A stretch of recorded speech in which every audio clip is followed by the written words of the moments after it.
Can we sit down? Can we all sit down so that we can start?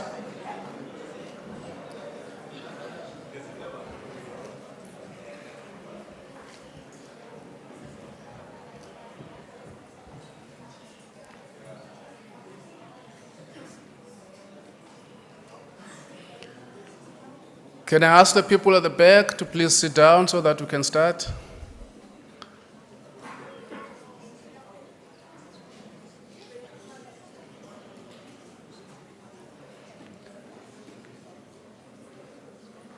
Good morning to everyone. My name is Tobile Lamati.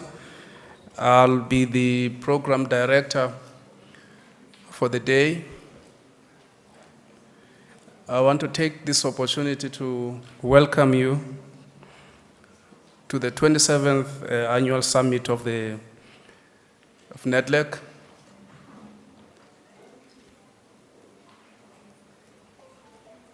Also would like to take this opportunity to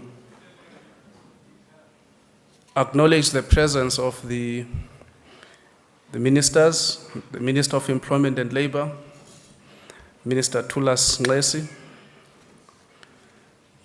the Minister of Finance, Minister Kotongwana, Minister Stella Ndabina Business Development, the MEC Mvoko from the Eastern Cape, MEC for Finance, the Deputy Minister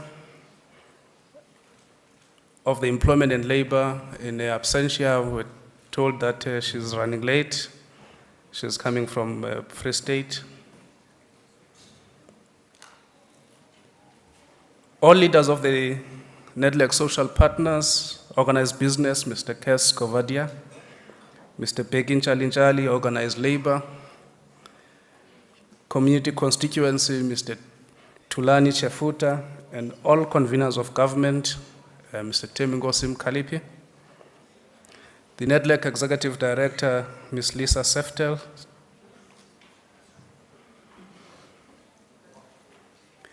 we also like to acknowledge the panelists that will be assisting us with sharing some thoughts today. I would like to acknowledge the ILO Director. I don't know if I haven't seen him. Dr. Johnny Musabayana. I haven't seen him. I hope he's here. Also, the executive directors of sister organization of Nedlac, the CCMA, UIF Compensation Fund, Productivity South Africa, and Proudly South Africa, and representatives of Nedlac social partners, and distinguished guests, good morning.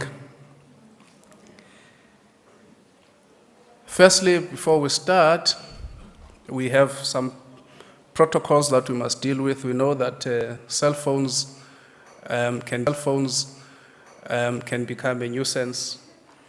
While someone is speaking, a cell phone somebody can decide to call you right at the time when a speaker is speaking. So we kindly request that you please put your cell phones on silent. And also would like you to note that the summit is being recorded.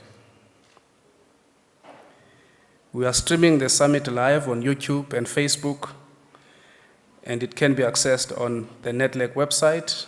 And you can please follow us on social media, Nedlac Summit.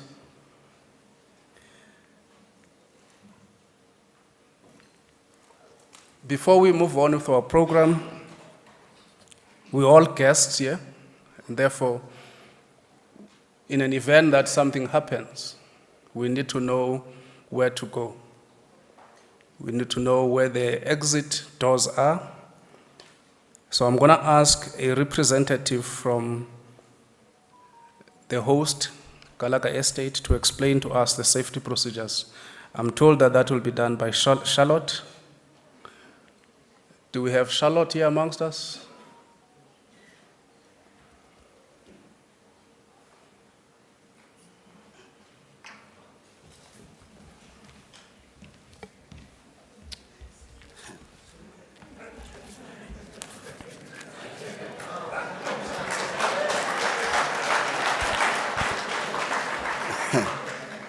Morning, ladies and gentlemen.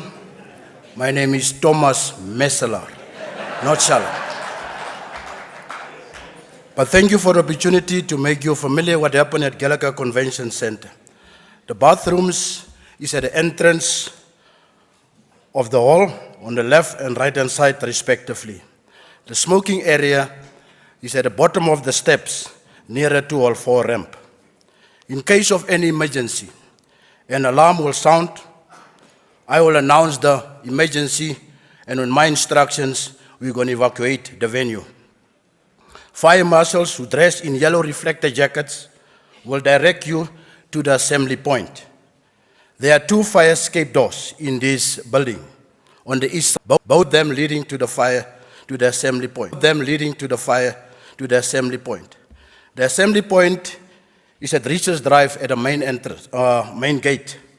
In case of any medical emergency, we have a medic room towards the lunch area, if you're going to the lunch area, on your left-hand side. And on that note, welcome to Gallagher Convention Center, and have a wonderful day. Thank you very much.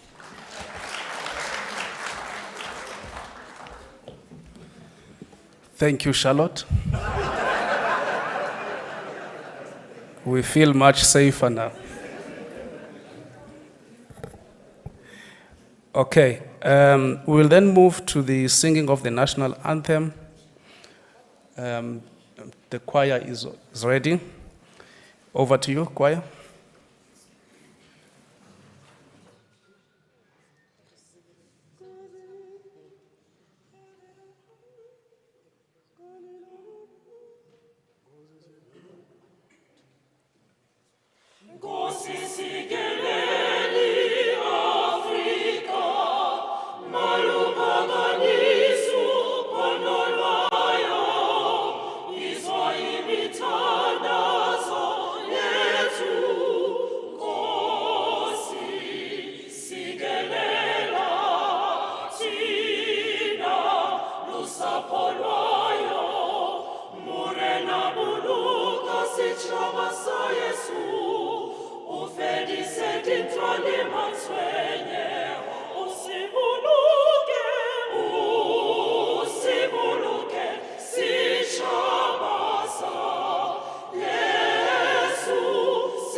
Say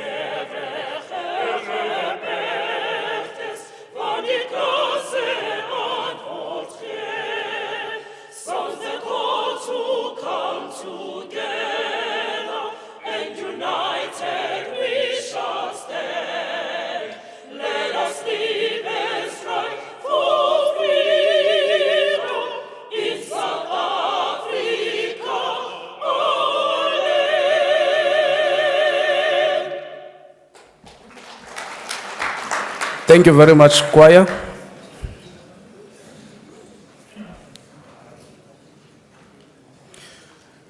Ladies and gentlemen, we have a program that I'm sure you can see it on your seats.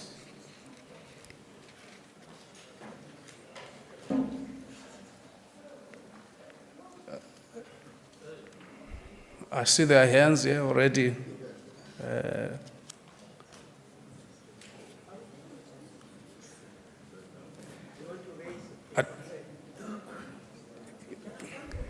Can you raise your consent with Nobuntu? And we will look at it, yeah. Because I don't see a space for raising of consent here of the program.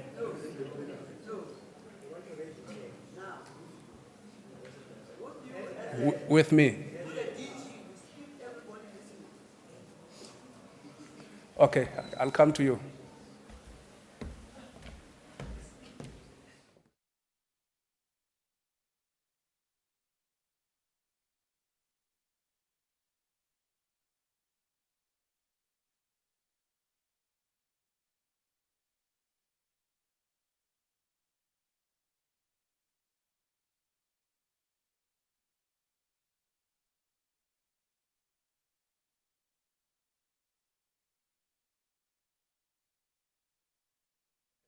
Give it to them.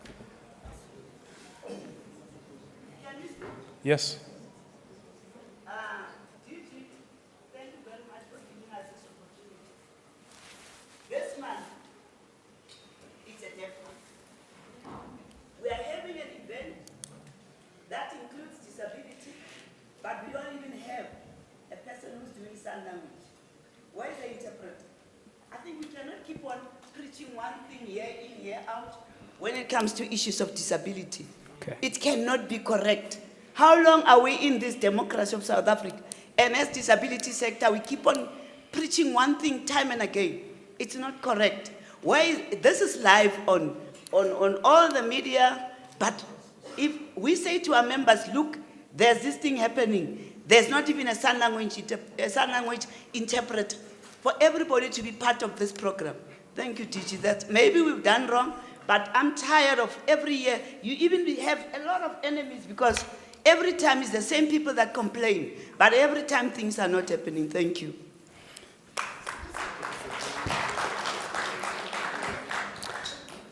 Thank you very much for raising that concern. It's a genuine concern. We will make sure that next time we address these things. In the process, we will try and see if we can get somebody to do that, right? We'll talk to the management of Nedlac and see if that can be done. Okay. Thank you. I think let's move ahead. So, on our program, we're going to have the opening address, which will be done by the Minister of Employment and Labor, Minister Nlesi. And thereafter, we will have the choir that will be entertaining us, and they've just given us a taste of what they can do when they were singing the Nkosi Sikelel' iAfrika. Then the second session will have presentation on Nedlac performance. There will be a PowerPoint presentation, which will be done by the Nedlac Executive Director, Ms. Lisa Seftel. We will then have a reflection. Nedlac constituencies, CEO of Business. Nedlac constituencies, CEO of Business Unity South Africa, Mr. Kas Kovadia will represent business. The community overall convener, Mr. Thulani Chefuta will represent community. We will then have Mr. Pekin Chalinchali who will represent the labor overall convener. And thereafter, we will have a panel discussion which will be facilitated by Mr. Klantipai. And we will then move on and have a session which is part of program B. We'll have the live link. And again, we will have a choir to render an item. And that's where we will be. And at the end, the Deputy Minister will then do the vote of thanks. So let's steam ahead with our program.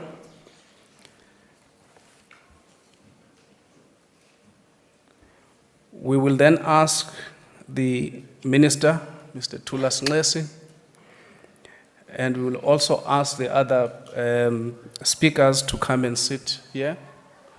It's very cold and lonely here. Please, if you can come up.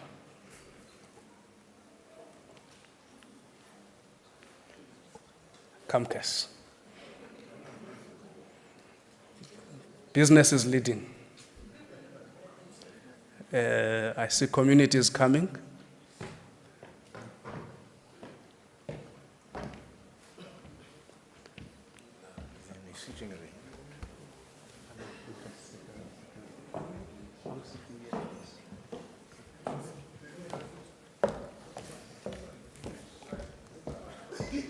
Can I ask organized business?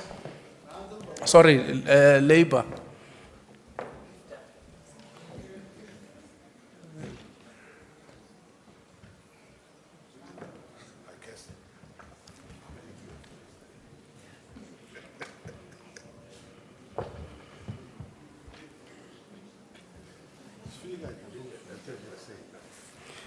Okay, thank you. I'm going to ask the minister to give us the opening address. Firstly, in the program, I've been asked to introduce the minister. I think all of us here, we know the minister. He often says to us, we must not read an obituary because he's still alive. But few things, Minister of Employment and Labor, Mr. Thulas Nxesi, is a former General Secretary of SATU. He's now the Deputy Chair of the SACP. He has been in government for some time as a minister. He was a Minister of Sport, Minister of Public Works, and now a Minister of Employment and Labor. He is a supporter of Orlando Pirates. That's what he claims. But deep down, he loves Kaizer Chiefs. Over to you, Minister.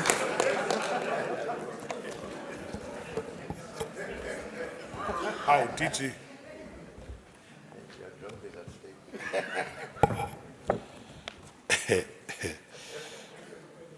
Somebody's job can be threatened by some of these introductions.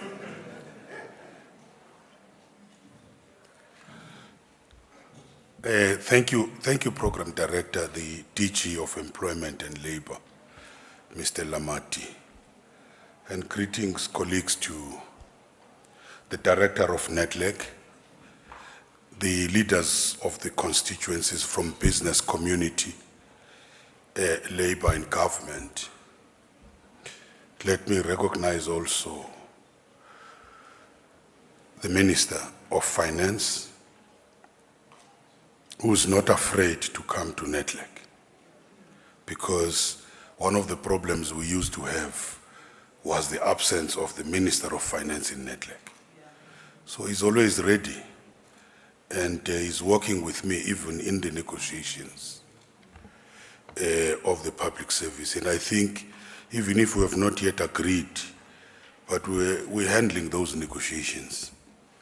But today it's not about these negotiations. Also, my colleague, Minister of Small Business Development, is also with us. Ndabeni Abrams, the Deputy Minister of Employment and Labor, Ms. Muloy. We have the MEC of Finance and Economic Affairs from the Eastern Cape. I'm not sure why other provinces are not represented, because they were also invited. And let me welcome all those who are here, the members of the media. Maybe starting with the query which was raised. I must also add on what the DG was saying and what the director of Nedlac was saying. It might have been an oversight and it was a genuine concern. And the Nedlac director tells me that on live streaming, they are trying to make something that it's available. Our apologies for that. Let me begin with some reflections on the rapid changes taking place in the workplace. And let me take you back to 2019 ILO conference, and some of you were there. The conference formally received the report on the Global Commission of the Future of Work that had been co-chaired by President Cyril Ramaphosa and with the Prime Minister of Sweden, His Excellency Stefan Löfven. This took place only days after my appointment as Minister of Labor in the present administration. And one of the outcomes of that ILO conference was the adoption of a joint declaration calling for a human-centered approach to guide the future of work, the fourth industrial revolution and artificial intelligence. A recommitment and re-emphasis on the importance of social dialogue based on tripartism between governments, labor and business. And revisiting my department's report on the 2019 ILO conference, I see that much of the discussion revolved around the issues of jobs and skills training. The discussions focused on the transformations sweeping through the world of work, including technology, climate change, and demographic shifts, bringing new opportunities for creating employment and improving incomes. That's attaining Sustainable Development Goal 8 on sustained, inclusive, and sustainable economic growth, full and productive employment, and decent work for all. It was also acknowledged that these transformations are disrupting the labor markets, affecting global production networks and changing the tasks and skills requirements of the existing and future jobs. It was also argued that there needed to be linkages between the jobs, the skills, and the policy reforms needed to support future just transitions in the labor market. Colleagues, we need to talk about this issue of the just transition, because the reality is the world is moving in terms of clean energy. But that does not mean we should just close everything, especially in relation to coal, and leave our people jobless. It means we have to have our own plan and a proper plan. So presenters accepted then the likelihood of the employment potential in some labor-intensive sectors, but also the fact that jobs will be needed for many young workers in developing Africa, Asia, and Latin America. Furthermore, in this fast-changing labor market, it was pointed out that skills once acquired are likely to have a short shelf or short shelf life, making making it necessary to continually reskill and upskill over the course of one's life. Cannot be saying today I'm qualified, then it ends there. It must be a continuous process because things are changing. The demand of different skills, they keep on changing. Therefore, we're also facing at the same time, demographic trends were seen to be leading to massive migratory pressures and large-scale movement of migrants and refugees. And as we deal with this issue of the refugees, we must know that labor migration is an international phenomenon. It's not only in South Africa. If you look at the people who get drowned in the Mediterranean Sea, who are trying to look for better life in Europe, if you go to Belgium, you will find a place called Mayange there. It's mainly Africans. So the issue of international migration needs to be handled in a proper way. But we know then that the refugees we're dealing with in our country are economic refugees because of their countries which have collapsed. Also political refugees because of poor governance in some of our neighbors. It's a very thorny issue, but we know now that there's a very serious conflict around access to the resources, including the jobs. How do we navigate that in a proper way? But it's incorrect to label South Africans xenophobic. I will leave it there. Let's deal with the real issues and look at what is happening in the other countries on this issue of migration. But to jump and call them xenophobic, it's incorrect. Presenters to the conference accepted and confirmed that digitalization, demographic shifts, climate change and globalization will have a profound effect on how people manage transitions over the course of time. These transformations presented opportunities to create new jobs, facilitate greater access to and inclusion in the labor markets, and support rising productivity and incomes. Yet they also present challenges, particularly for those workers least equipped to undertake the transition that will be required.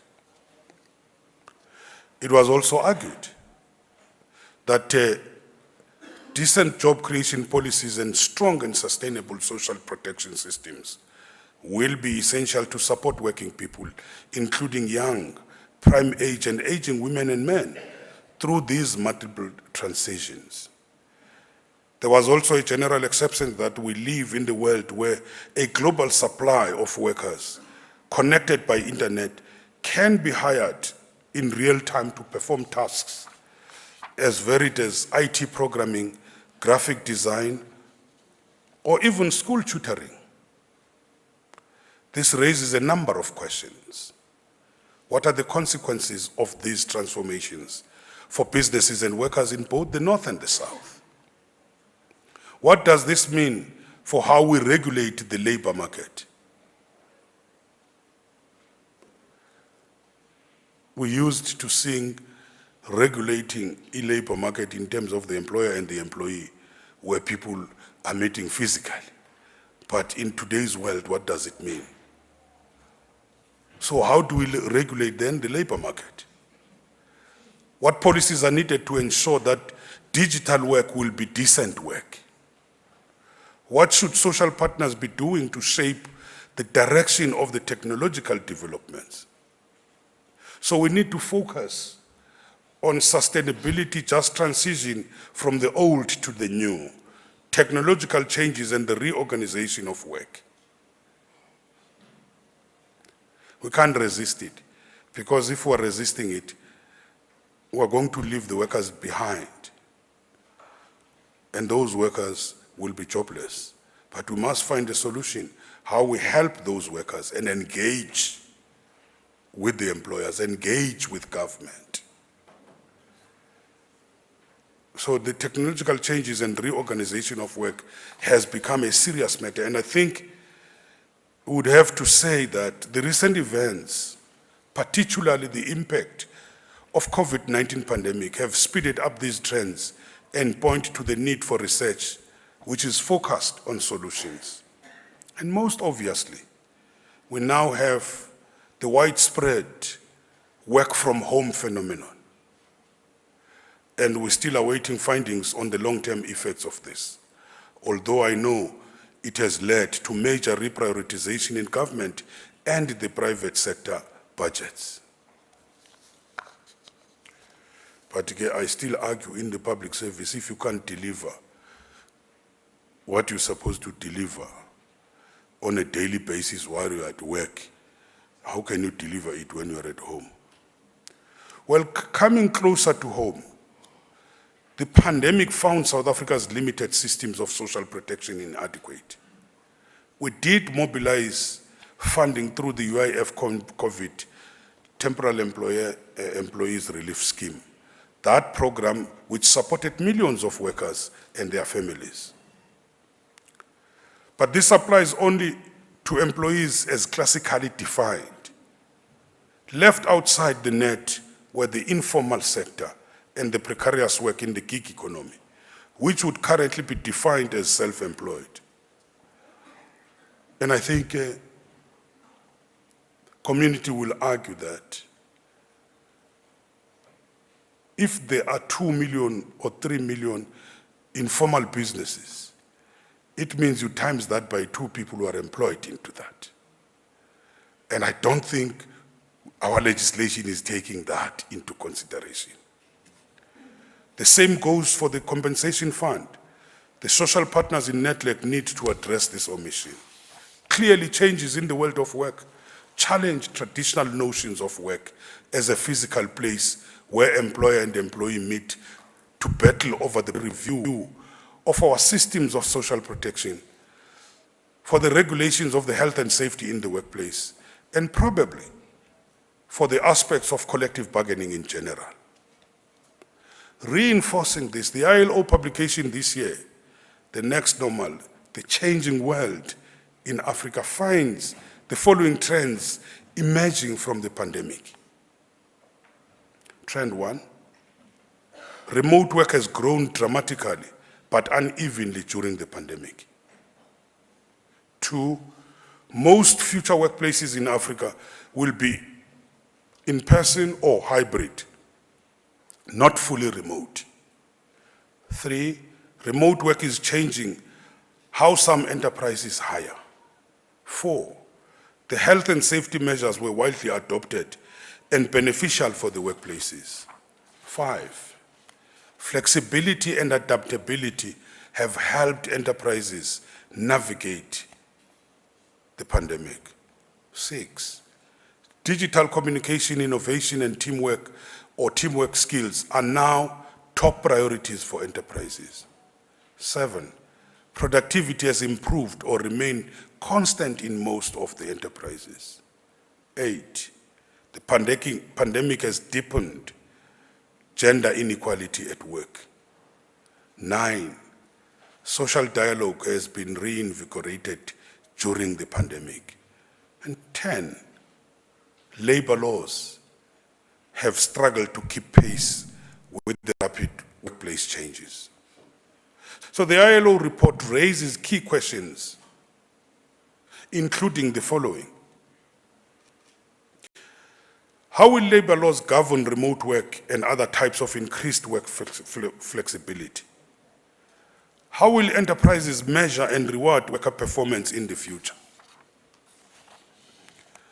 How will the employer's duty of care change in the future with the growth of remote work and the pandemic-related challenges to workplace health and safety? I told people about an example, I think it was German. A worker was working virtually, Comrade Mvoko, and had to go into a meeting start a meeting at 5 in the morning or at 6. As she was going down the stairs, she got injured. It was a big debate which landed in court, whether she was at work or what. Who is responsible for that? It's a very interesting thing, because there's going to be a very fine line if you're working virtually. How will workplace changes brought about by the COVID pandemic, such as flexibility or remote work, affect labor relations? How can skills training be delivered more broadly and efficiently, equipping a wide range of people with the diverse skill sets that enterprises need? How can women, minorities, persons with disabilities, and other diverse groups fully benefit from the changes of the nature of work in Africa? How will globalization of labor markets affect the competitiveness of enterprises in Africa? Very interesting, Minister Dabeni Abrams. When we're talking about small business, what are we talking about? We're talking about turnovers, are we talking about the number of workers and so on? Because it's possible that you can have just 5 people working for a global, what you call, which is technologically controlled, working all over with billions of rands, but very few workers. It's going to be a very interesting one. So, how will the globalization of the labor markets affect this competitiveness of enterprises in Africa? How can changes to workplaces bring broad-based benefits instead of helping only a few share of the workers and creating digital elites? How can national laws affectionately govern remote work that crosses borders?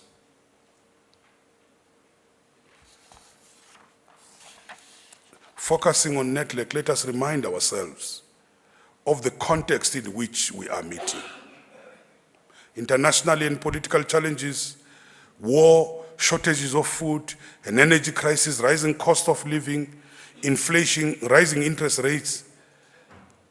At best, they slow growth.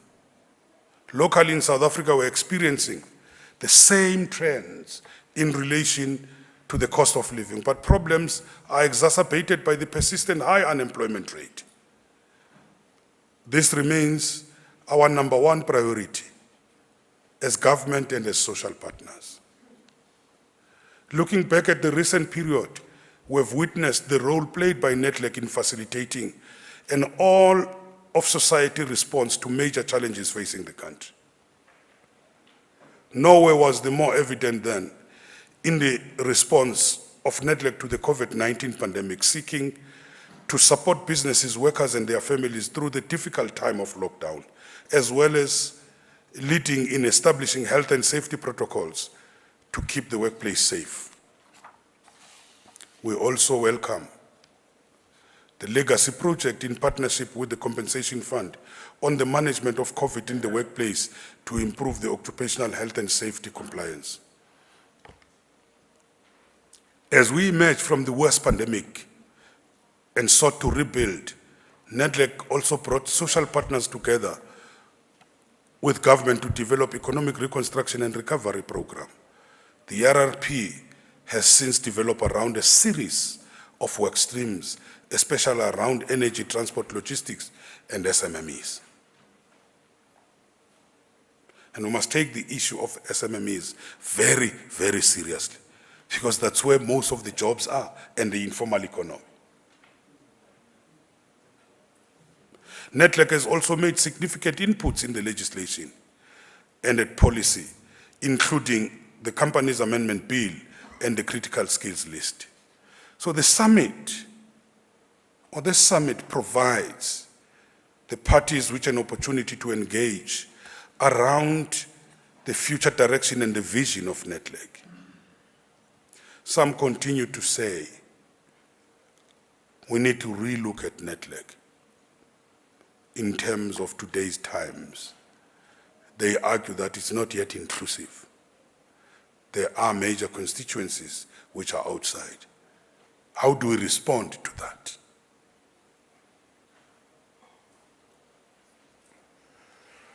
And they say we must not be gatekeepers.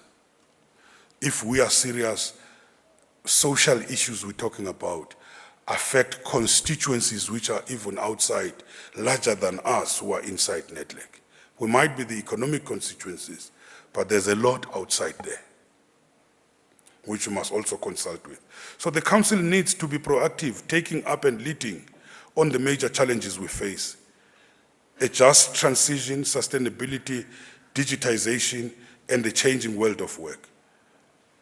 Nedlac needs to be agile and contemporary, taking up topical issues such as the cost of living, energy, and so on. And this agility means that we cannot sit with lots of policies for months and months without completing them. The world is very fast today. That's one of the issues we're talking about when we're talking about agility. So when we collect mandates, we must move very fast. We do not need to engage, we do need, to engage with some speed on difficult issues, such as labor law reform, employment services amendment bill, and migration policy.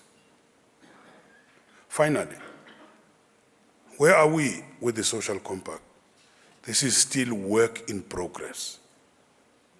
It has not been easy, but we can take comfort from the fact that the parties are engaging and have committed to finding each other. Colleagues, we are not a monolith. Those who are saying the social compact has failed are wrong. Totally wrong. We're not a monolith. The thinking is not like we're moving like water this direction. You're dealing with human beings, you're dealing with institutions with different or differing interests. And you have to negotiate all those issues.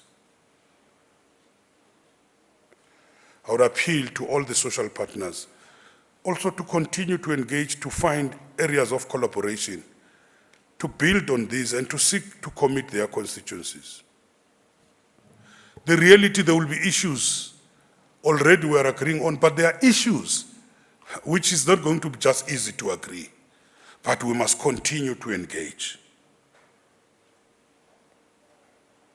Let me remind you, do your research. There were issues. Some of you were already following the discussions at the time.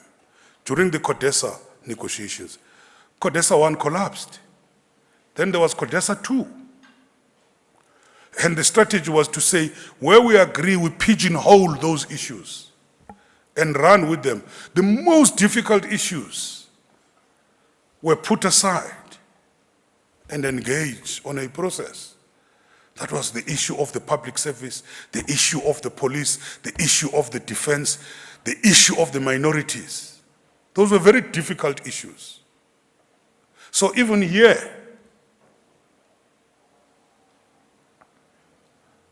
what is your economic term, Madiba? The comparative advantage we have as South Africa is the skill to negotiate. We have negotiated very difficult issues. We have even imported that skill into other countries. So we must agree that we are going to continue engaging. And we must seek to commit our constituencies.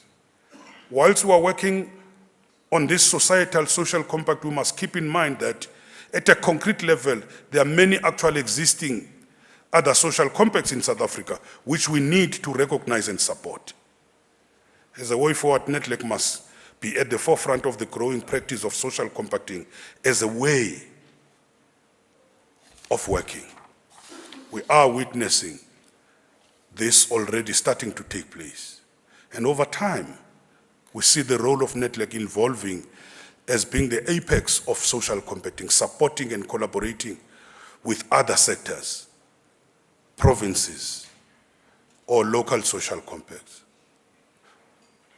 But we must be very careful that we don't turn Nedlac into a bargaining forum whilst we have bargaining forums.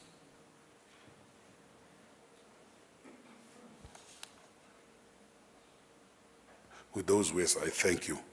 I wish the summit well in deliberations.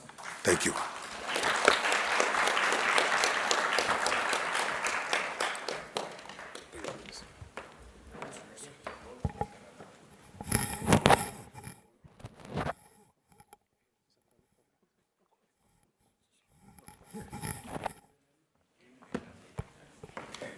Thank you very much, Minister. And indeed,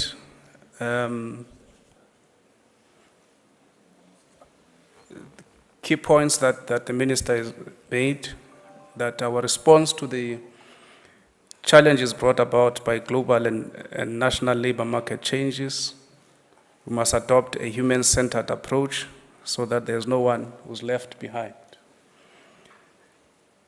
And that social dialogue is key in finding solutions to the economic and social challenges brought about by these changes. We need an agile Nedlac with a sense of urgency. Thank you very much, Minister. I will now call upon the Harmonious Chorus Choir to render an item. Thank you, over to you. All the way from Tembisa, I'm told, and that's where the minister comes from.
Thank you very much.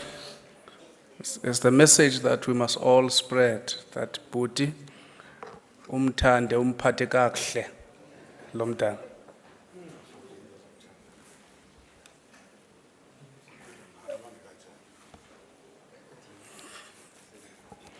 So I'm going to dismiss some of the members of the panel here, ask them to go and sit down.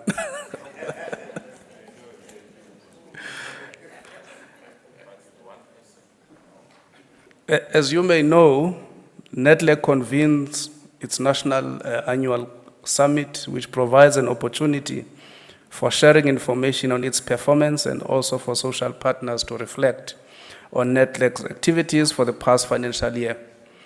Furthermore, the summit allows for participants to engage on pertinent issues, which would inform the institution's program of action going forward.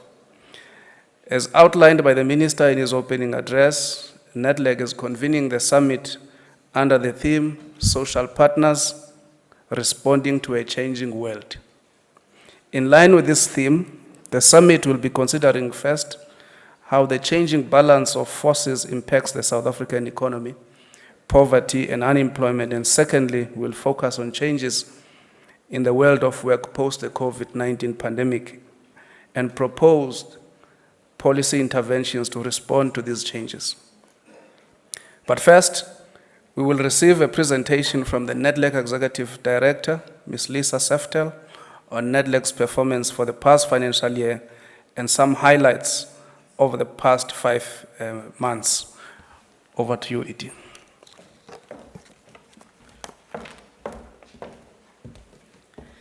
Thank you, DG, Minister, ministers, colleagues, social partners, all protocol observed. So in this presentation that I'm going to do is I'm really going to summarize what is in our annual report for the previous year, as well as some of the internal work that we're doing that we hope makes Nedlac more fit for purpose, and some reflections and considerations going forward. So I'll start off with, because I think we do always need to be reminded of the context in which we work. And I won't put a long time through these slides, but I think it's important for us to reflect on where we are. So if we look at our economic growth, we see that terrible, I don't know what we want to call it, dip due to COVID, and the fact that we are growing, although it has been slow, particularly relative to other countries. On employment, again, we see the drop as a result of COVID, and we see that employment is not increasing even as fast as economic growth. We see, in respect of unemployment, the large numbers of people who are not able to find employment, and particularly the problem of youth unemployment. On the cost of living, and the Minister referred to this, there is an increasing cost of living, which is placing a lot of pressure on households and limiting the capacity for household consumption expenditure to grow. I suppose we can be grateful that our inflation rate is not as serious as some other countries that are mentioned in the slide. On government finances, the hippopotamus that former Minister Mboweni talked about is not as wide, the mouth of the hippopotamus, but we still have a gap around debt. On investment trends, and this really remains worrying, particularly as we go forward, so that we can see, for example, that mining exploration investment is down 80%, R&D is 27% lower. And then we can't underestimate that because of the problems of poverty and unemployment, the importance of social grants. And if you look in 2021, over 50% of households benefited from social grants. And then this slide comes from work done by, I think, the South African Cities Network, or SALGA, and it used to be something of great pride that post-apartheid we were able to increase service delivery in communities, and we are seeing that no longer an increase but a decrease, whether it is refuge removal, electricity, or access to piped water. And we also, as the Minister was saying, start to need to talk about carbon emissions, and South Africa is a significant emitter of carbon. You can see even above China. And then another issue which we need to talk about is the issues of social instability and violence. I did try to get something more meaningful, but the figure that I did get is the murder rate and how murders and attempted murders are going up. So that's our context. So how did Nedlac respond to the current context? So as the Minister indicated, 2021 and the beginning of 2022 was, I suppose, work in progress on a number of key areas where the social partners had committed to work together on economic recovery. And the three key areas was energy, freight and public transport, and SMMEs. I'm not going to go into the detail of this, but I think that there was significant engagement on these issues, which built understanding, even if there was not necessarily a common agreement on going forward. So to reflect on this, as I've said, information sharing and engagement contributed to building understanding. While there was some breakdown in some areas, and we struggled, I think, to manage the tracking or monitoring or reporting of this. And then from the beginning of this year, the focus has shifted to looking at how we accelerate the ERRP, how we further are able to agree together and work together through a social compact. The next area I'm going to talk about is about responding to the COVID pandemic. And some of you that are here today attended a closeout workshop yesterday where we sought to elegantly close down the work that really has dominated in Nedlac over the last more than 2.5 years, and where I think we have forged in practice a social compact. We have forged and built trust. And in yesterday's meeting, one of the participants there was saying, we need to hold out what we did as a symbol to show South Africa what people can do when they trust each other and work together. So there was a lot of work done on the prevention of COVID transmission, monitoring, promotion of mask wearing, as well as a lot of work done, particularly through the Department of Employment and Labour, on giving guidance to workplaces on how they can safely open.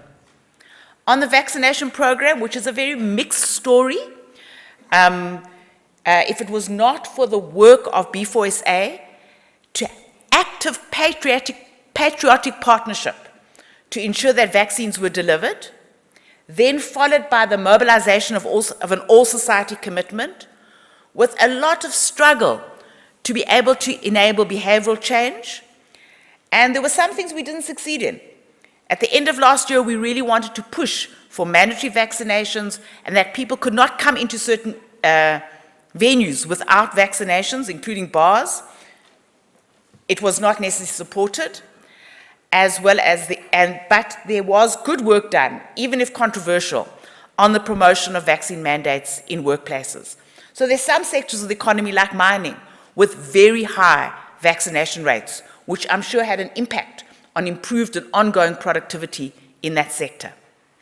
And then the last area was that of mitigating the impact on the economy and relief, oversight over the COVID-19 Social Relief Discretion Grant, and sorry, I've done that twice, but the first one is actually TERS, and then a lot of work done on motivating the appropriate opening of tourism, hospitality, and events.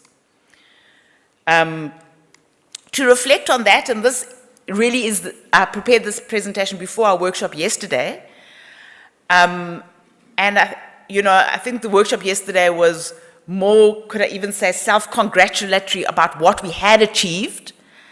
But I think one of the issues, and I suppose it's an issue all over government and so on, is that effort in these uncertain times doesn't always lead to the impact that you want. So a lot of work on vaccination, but not necessarily the vaccination rates we would want. Some of the issues outside of our control.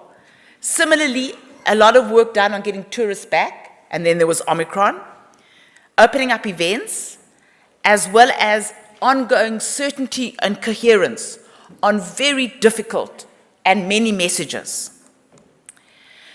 We also, in this period, responded to the July 21 public violence. We worked with government on stabilization, securing essential infrastructure, relief and support, relief for uninsured and inadequately insured businesses, and building an active citizenry. And I think one of the observations that I made last year when we met in December was that sometimes we are better at responding speedily than we are to the ongoing processes of inputting into policy and legislation, which as the Minister referred to. Last year, we also introduced for the first time social dialogues, and often we found it as a forerunner for setting up a task team.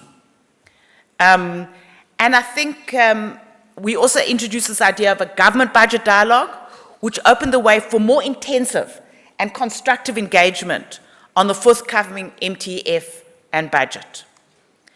Here's the list of those dialogues, and I won't go through them, but you can see they covered a range of important issues that has seized government and social partners.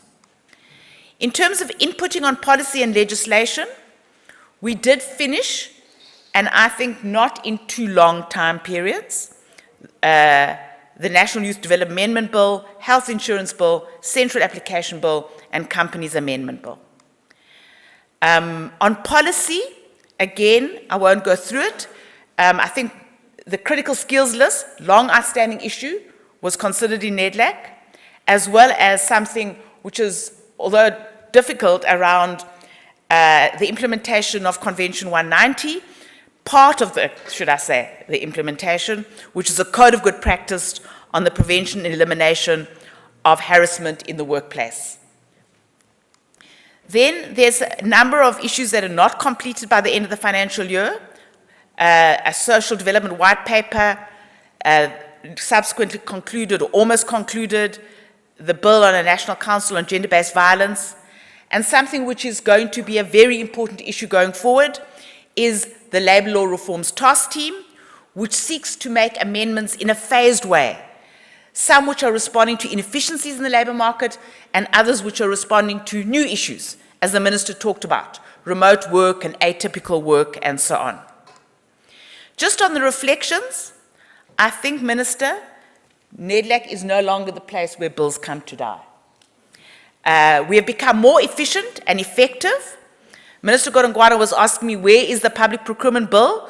He thinks it's taking too long, and I said to him, it's almost done, and I do believe that we've enriched the process, including through having facilitators, resource persons, and a more thematic approach.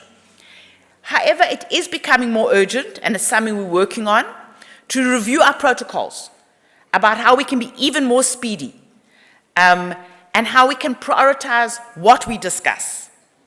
And also, what is the relationship between cabinet processes, public comments, and so on. And to that end, we've established a program committee to assist us in this regard. Sorry. Okay. We also have a Section 77 standing committee. We did deal with 2 notices, but I think more importantly, it was gazetted on Friday, a code of good practice that will really set out and clarifies the roles and responsibilities of whoever is involved in these processes and the timelines. And I hope ultimately it would lead to more resolution when these disputes come to Nedlac, rather than necessarily there being a socioeconomic protest. There's some other activities that we were involved in. including study tours, the Decent Work Program, research, and an anti-corruption working group arising out of the Government Budget Dialogue and the Zondo Commission. Then to move on progress on Nedlac Fit for Purpose, this was a year where I think we really did try and ensure organizational improvements, having an unqualified audit, reviewing lots of policies, revising our organogram, and focusing on capacity building and training, not only for the Nedlac staff, but also for our social partners. The governance task team has been around for a long time. I can say that significant progress has been made and will continue to be made. As I said, the work is ongoing in terms of really trying to incorporate new work of Nedlac and manage representativity better and streamline governance processes.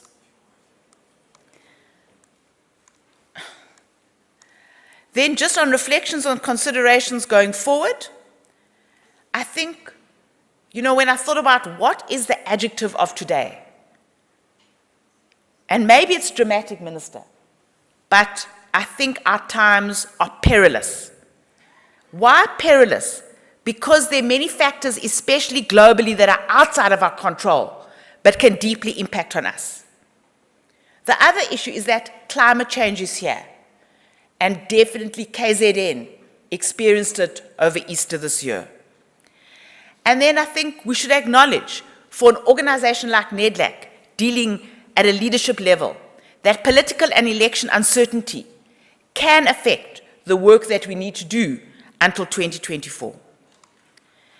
There are changes that are coming for Nedlac. Our role, and I heard what the Minister was saying about what we should be playing about social compacting, being that apex organization that can guide and formulate what social compacting should be about, is still under discussion. Cabinet has approved that the Presidential Climate Commission, aimed at creating a social partnership around a just transition, will be a project of Nedlac for a period of 2 years until the climate change bill is passed. And I think our role there is to provide support to it so it can do that very important work and build that social compact that the Minister was calling for, and a just transition. And if we continue to work well, as I think we are, we may have a revised constitution and protocols by January next year. So what are the considerations going forward for Nedlac as an institution? What should be that balance between our traditional role of inputting into policy and legislation and having some tracking, monitoring, oversight role over implementation? Considering that at the moment in South Africa, our key challenge is lack of implementation of existing policies and the internal contestation about how can Nedlac have oversight. What does it mean? Does that mean we are holding each other accountable? And is that okay to do so? Then how best can Nedlac contribute to social compacting, bearing in mind that there is not yet a common understanding and appreciation of what social compacting can achieve? And is it, as the Minister is saying, a heightened form of collective bargaining? Or is it more about social contracting, building trust more broadly in our society? And then, how do we link up with other provincial, sectoral, local, and issue-based social compacts, or not, as the case may be? And then, again, internally, how do we align Nedlac as an organization to the role that we're required to play? And one of these issues is, this is the world of misinformation, of false news. If I look at my social media, there is such a debate about what really is happening in Eastern Europe in the war. What really is the situation with migrants? And and it seems to me there is something that we need to look at in terms of capacity building around this issue. And lastly, how do we make sure that all our links are strong? Because Nedlac can only be as strong as its weakest link. Finally, I'd like to say thank you to the Minister, to his team, to the department, to organised business, labour, community, and to the Secretariat, who have all contributed to managing social partnership in the last financial year. Thank you.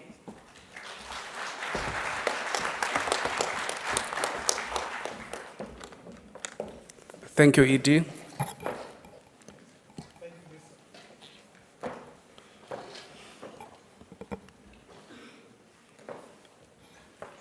I think we've all heard what Nedlac has done over the last financial year and the role they've played in trying to mitigate the challenges that we are facing.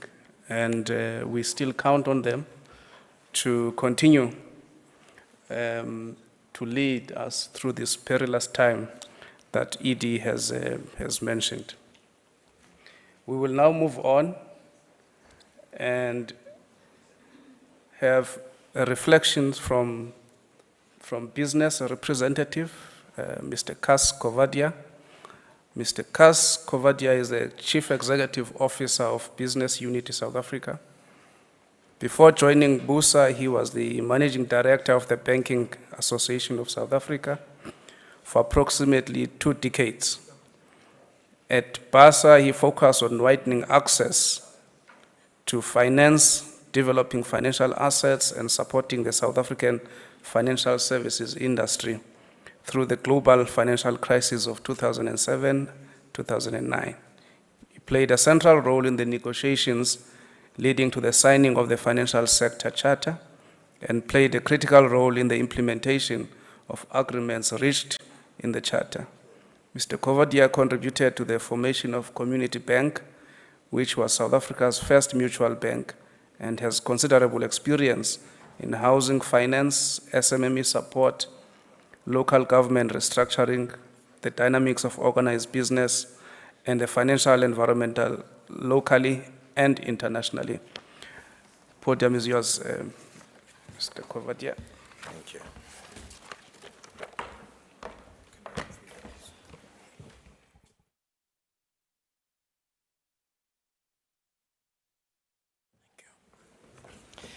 Thank you, Program Director, Ministers, MECs present, social partners, the Nedlac, ED, and other guests. It gives us great pleasure as business to reflect on both Nedlac's performance in the last period, as well as just the context that we face in South Africa currently, because the context clearly is important for Nedlac in the role it plays, in how it plays the role, and what sort of mandate and targets we set for Nedlac and what we expect it to achieve. Let me just start by talking a little bit about what Lisa said, that yesterday Nedlac closed out the Nedlac Rapid Response Task Team on COVID. Was discussions on what the successes were of Nedlac in bringing parties together to manage the pandemic, and then to also ensure the smooth and efficient rollout of vaccines. Despite the problems that we had in that, by and large, I think we did well. And during the discussions, the general view was that Nedlac was very successful in bringing a broad range of interests together to facilitate the response to the pandemic. And as business, we would agree with that. Lisa referred to Business for South Africa that was pulled together as a platform by BUSA to facilitate business's role. And Nedlac was successful in pulling people together from a broad range of interests. And it became the go-to place, if you like, for people to talk about the pandemic, to be informed about the pandemic, to be party to the facilitation that Nedlac was doing in ensuring that coordination happened, and we actually came together as a country to address this. And so we believe that Nedlac was very successful. Social partners collaborated very well during the COVID-19 crisis, and a lot of us keep on saying that we had a crisis, a very focused crisis, and we all knew that if we didn't collaborate, and not just collaborate, but if we didn't implement things that needed to be implemented, people would die. And that focused our minds. And perhaps in today's climate and the crises we face today, we need to understand what the implications are of us not succeeding in addressing some of the crises we face. Because if we don't succeed, not only will people die, because we won't be delivering services, we won't be improving people's lives, we won't be addressing the health issues, the crime issues, and so on, but we will be actually judged by history as having let South Africa down. We commend the Nedlac ED and her team on the work Nedlac has done and the results they have achieved in this period. But we believe we must achieve greater efficiencies in processing engagements towards quicker outcomes with a sense of urgency. We cannot afford to keep on spinning wheels on issues. We cannot afford to have endless negotiations and endless processes, trying to reach consensus on every issue. We just don't have the time for that. We need to become more efficient in this. We need to understand that we may not reach agreement on everything, but we need to move forward on the basis of agreements that we have reached. Lisa talked about the governance issues that we are looking at Nedlac, and we believe that we do need to look at the functioning of Nedlac. We do need to look at whether it is still fit for purpose. The Nedlac Act was promulgated over 25 years ago. Nedlac's mandate was set about 25 years ago. Lots have changed since then, and we do need to, I think it's a responsibility on stakeholders to review, to assess and review Nedlac's role and its mandate in the current context and in the challenges we have going forward. The institution has generally played a hugely constructive role in bringing government and social partners together to facilitate processes to address big societal problems, including the COVID-19 crisis. Nedlac's role is also critical for social stability and democracy. And we do need to ask ourselves the question, are we representative enough? Is our mandate correct and appropriate in the current context and what we face in future? Is our constitution fit for purpose? And ultimately, the act still fit for purpose. And I think these are discussions we are having, particularly in the governance task team at Nedlac, and I think we're making progress in that. But in going forward, we must consider the context in which Nedlac is operating and will be operating, and Lisa reflected on some of this. Let me just add to that. Currently, South Africa presents a poor investment climate for both domestic and foreign investors. Recently, I saw a report on the top 20 countries in Africa from a growth point of view. And South Africa is not in the top 20 in Africa.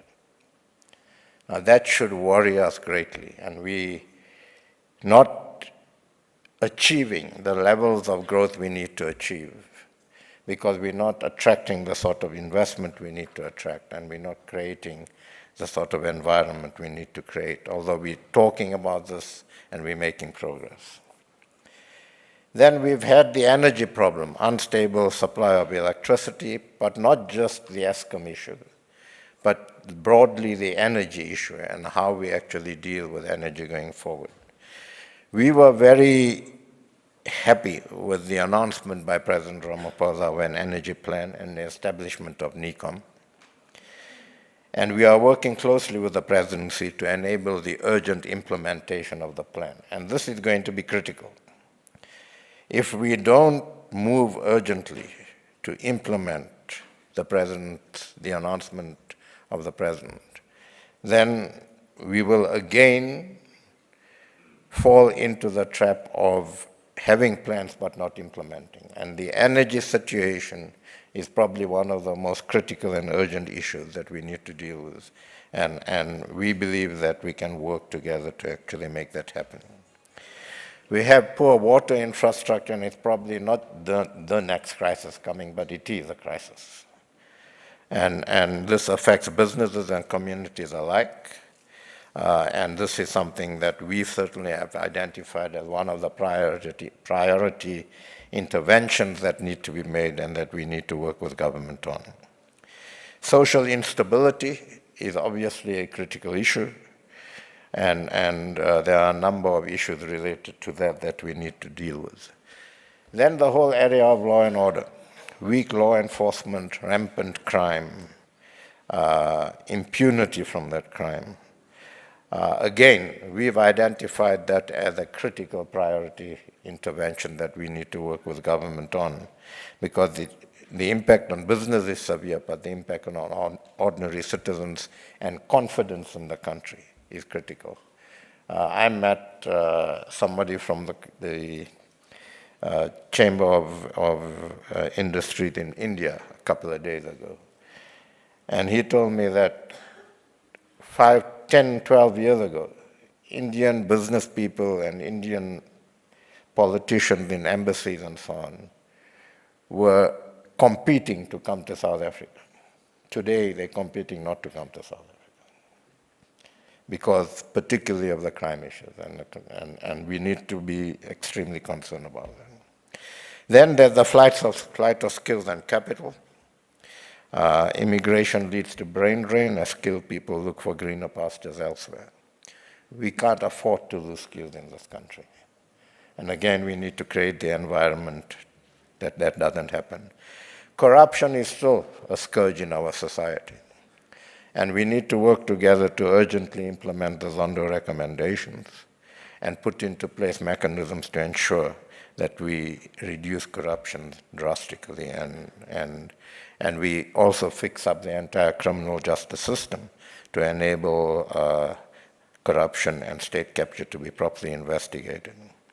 So we have identified these and others as priority interventions, including infrastructure, some interventions in municipalities to see if business can facilitate capacity in municipalities for municipalities to do what they should be doing.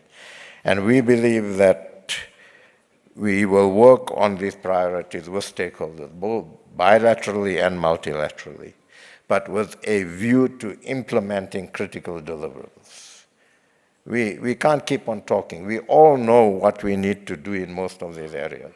We don't need analyses. We don't need research. We know what we need to do. And we've got to actually do it. And I think the next year or the next 18 months, that will be the acid test, whether we can actually implement in each of these areas, key implementable areas that actually shift the dial on investment and growth and in the improvement of conditions of living for people. And then the minister referred to the changing world of work. And he said, that train has left the station. We're not going to stop that train. It's left the station and it has significant impacts, both positive and negative, and we need to grapple with those. It's not business as usual. COVID just exacerbated that and accelerated that, but it was happening before COVID, and we need to grapple with that, and I don't think we're grappling with that effectively enough yet. And then finally, climate change. We've made very, very ambitious targets. We've set very, very ambitious targets for decarbonization. We need to meet those targets. Many of our businesses are global businesses. They have to conduct their businesses in a way that actually demonstrates that they are taking climate change seriously. And we need to manage the whole climate change process in a way that we put just transition pathway at the center of this, because it's got to facilitate economic growth.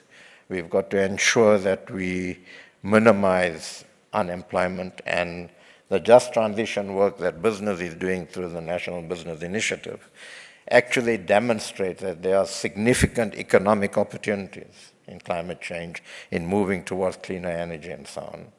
And we can actually, if we manage this properly, not only minimize job loss, but create new jobs. And that's how we need to manage this.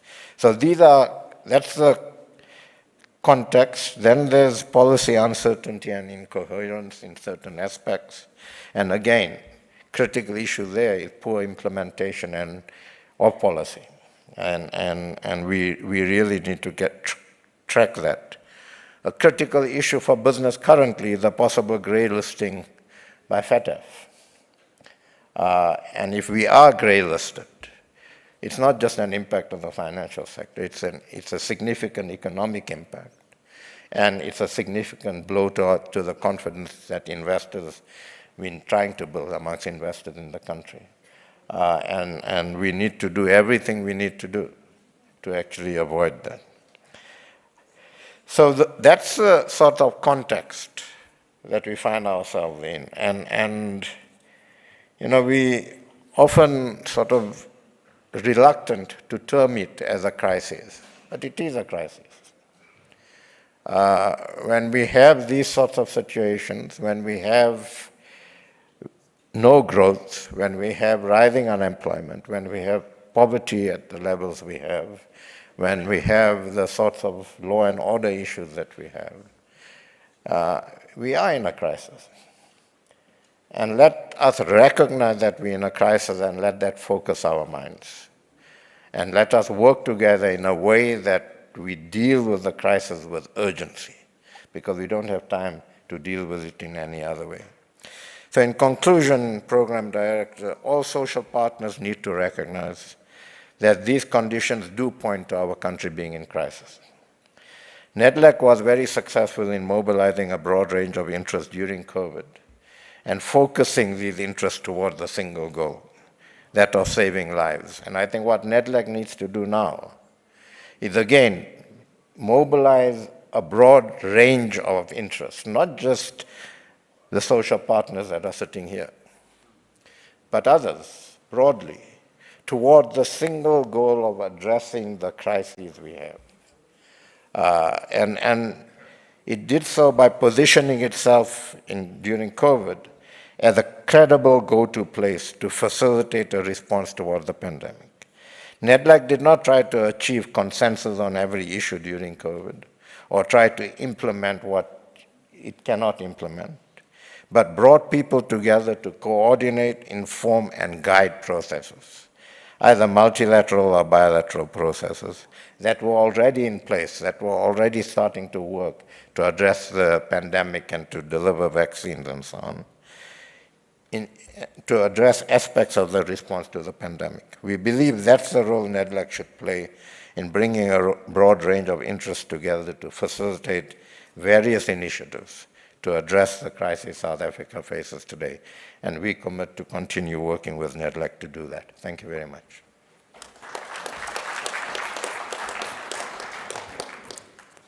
Thank you very much, Mr. Kaskovadia. The take home is that we all need to work together to address issues that are affecting the economy, such as energy crisis and policy uncertainty. And if we don't do that, we must brace ourselves for social instability. I think that's a good take-home. Cass, I'm not going to tell you when you were standing here what the Minister of Employment and Labor said. So I'll tell you when we're outside. We'll now move on to community. Thulani said to me, I must not tell you about his achievements.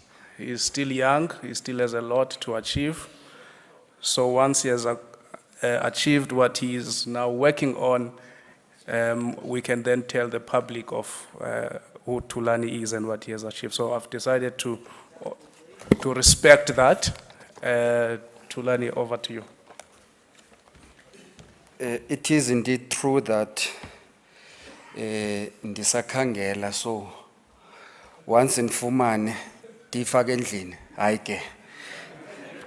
You can take it public, DG.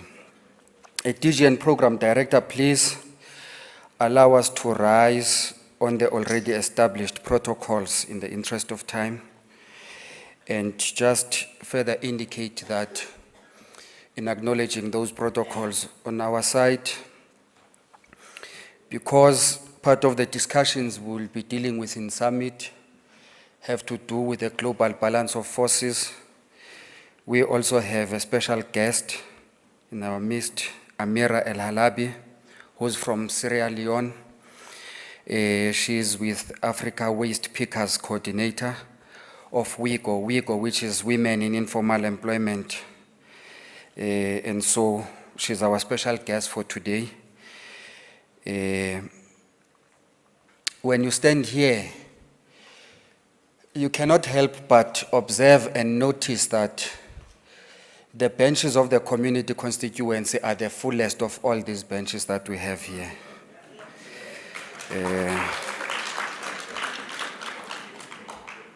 That is a great sign of strength as a leader, so that when you keep looking behind,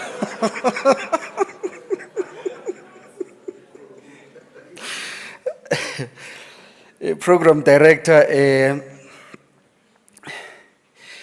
the 2021-22 reporting year that we are gathered to reflect on here now saw the strategic repositioning of Nedlac to be responsive to the emerging issues of national importance, not just the normal course of issues that we deal with in our agenda. And this happened against the backdrop and the context of poor socio-economic indicators that were further exacerbated by the prevalence of COVID-19, the July riots that affected Gauteng and KZN, the floods and disasters that affected KZN and the Eastern Cape. The conflict between Russia and Ukraine is also notably having devastating effects that find expression on the ever-escalating cost of living for our people and communities, as we can notice through food items and fuel. Since the shifts from unipolar and bipolar world orders, we have begun to see multipolar world order emerging, with increasing number of countries that rise to influence geopolitics. Of great importance for us to note is the fact that in that mix of multipolar influencers, we are seeing a growing number of actors from the global south.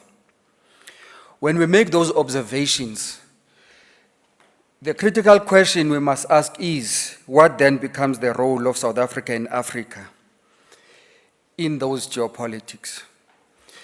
It has almost been globally accepted that the trajectory that will assert economic growth and development is embedded on technologies, 4IR and so on.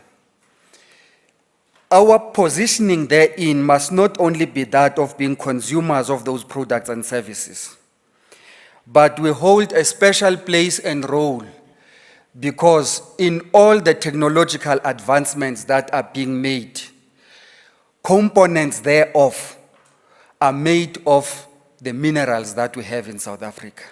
That is a niche that we must carve ourselves in the global arena. In the midst of the VUCA environment within which we operate, Nedlac managed to swiftly adapt its operations and see improvements in its performance, as was reported by the Executive Director of Nedlac, Ms. Lisa Seftel. We have also observed that there are issues of great interest to us and the constituency we represent that have served in the agenda of Nedlac. We have seen the national response to COVID-19 through the Rapid Response Task Team, for which we are happy that the lessons that have been extrapolated from there will not just be lost. They are being packaged into information that can be used even later on. We have seen the development and the implementation of the ERRP and its work streams, which position us to change gears from disaster to relief, from relief to recovery, which all transitions must take place carrying the people along. Of great importance about the ERRP is that something that we have always decried is the fact that unless and until we invest on the skills development for our people, all those socio-economic developments will be done by others for us, positioning us as consumers. But what we did differently with the ERRP is that we saw the development of a skill strategy to support the implementation of the ERRP, which was led by DDG Stongas Tatu Kukuku.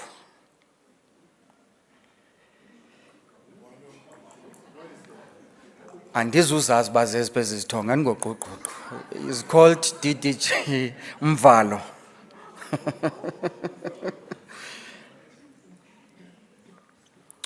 We have seen discussions on the social development white paper, the dialogue session on the government planning budget, and some considerations of the public employment programs like the EPWP study tours that were undertaken in various provinces. The COVID-19 National Response Task Team that was established by Nedlac combined the efforts of social partners in developing a collective country response to COVID-19. As community constituents, we are particularly elated by the fact that some of the issues we proposed over and above economic measures, issues relating to humanitarian and social relief measures, found expression and traction amongst other social partners as part of that response package. Hence, we saw provision of food and water into communities and households, the social relief of distress grant, and many other interventions. If we are to be a learning nation, we believe that from the implementation of the health response measures, we could change gear into a higher level and implement the NHI. The same remains true about lessons that we can draw from the implementation of the social relief of distress grant, which can be taken to a higher level in its logical conclusion through the implementation of the universal basic income grant. The governance task team at Nedlac is making steady progress in repositioning Nedlac as an institution that is fit for purpose.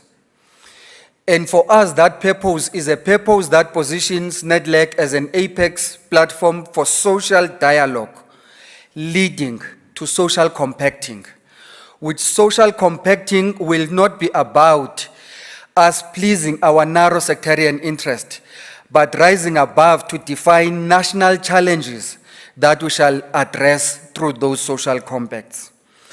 And we believe that the work that is done in the governance task team must be taken to its logical conclusion through the actual amendment of the founding documents of Nedlac, which are so hopelessly outdated. They can no longer serve as a point of reference. When we undertake that work, we must be guided by principles of inclusivity and equal representation in all structures of Nedlac. In the course of the year that we are reviewing, the community constituency as part of that equation continues to position itself as part of the solution by broadening its own base of engagement with various civil society players who would have ordinarily not been part of the engagements at Nedlac.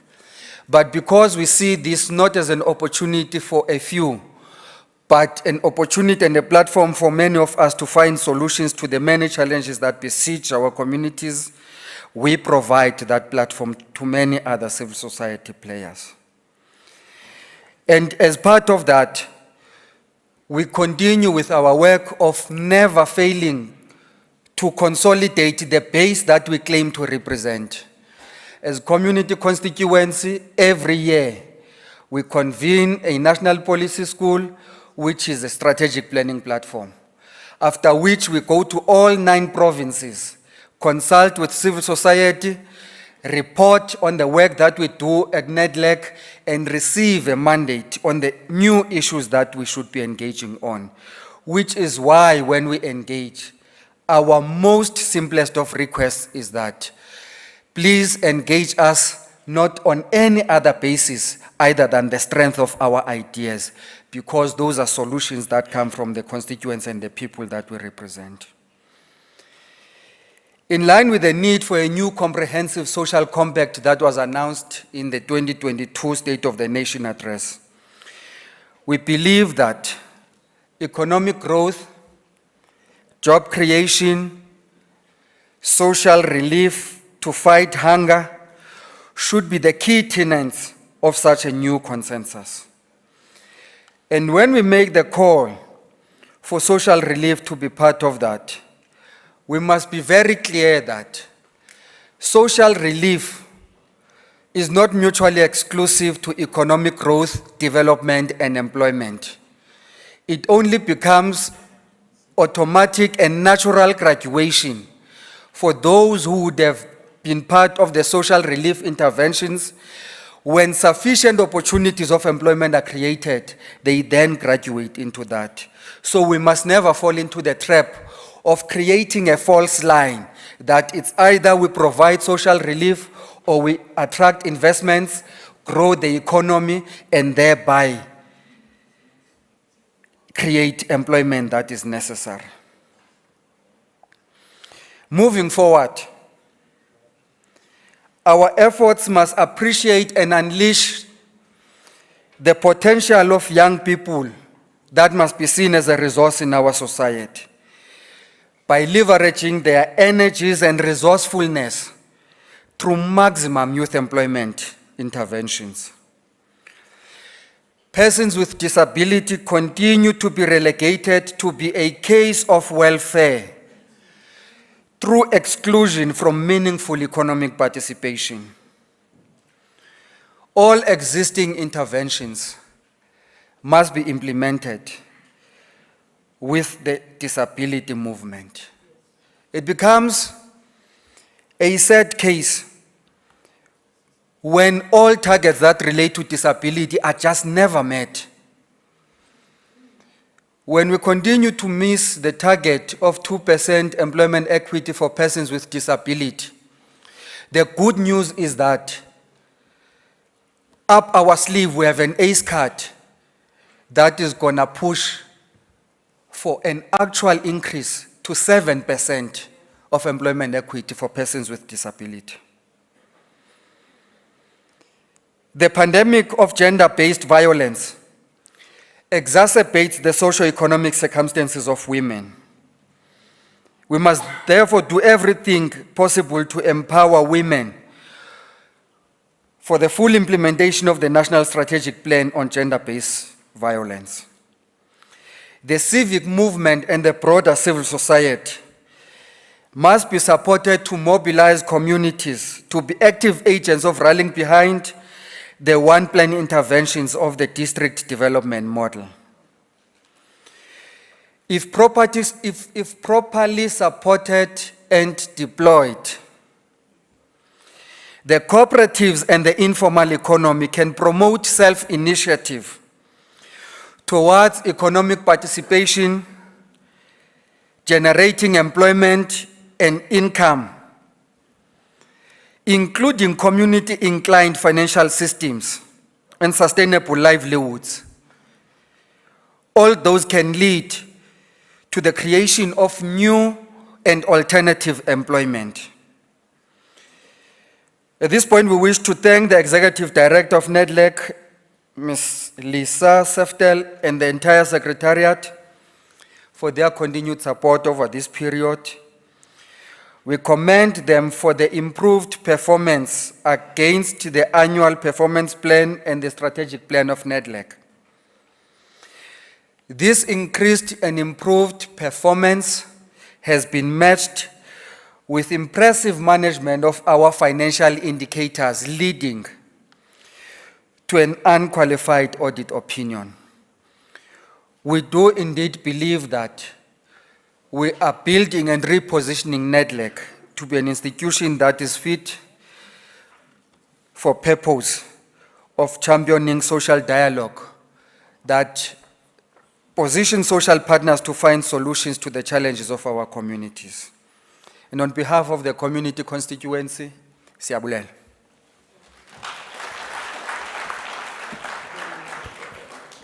Thank you, Mr. Chafuta. I think in the interest of time, we'll steam ahead, and thank you very much for the important points that you've made. We'll now move on to organized labor. We'll call upon Mr. Bekin Chalinchali to the podium. Over to you, sir.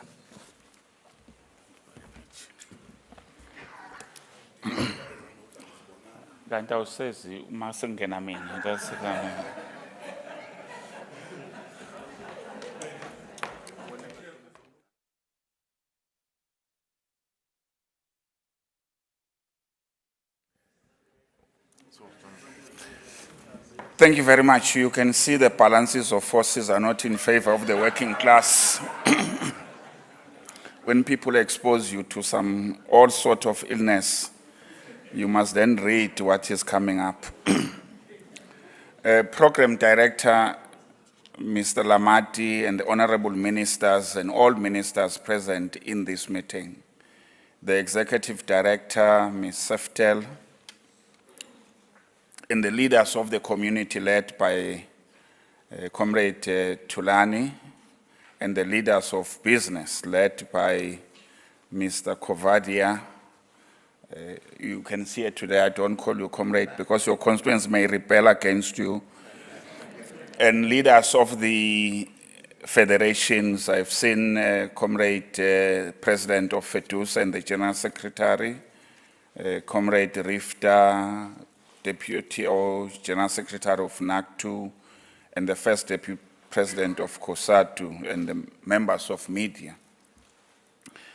When you have a very short speech, you take more time to greet people, and that's what I'm going to do, so that you don't doubt the input you want to make. So I want to recognize Professor Mdwaba, the former Vice President of the ILO governing body. He's sitting on our left. Professor Parson, the former organized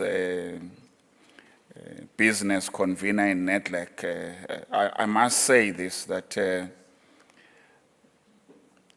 I can't remember any Nedlac summit that Professor Parson has missed since its establishment.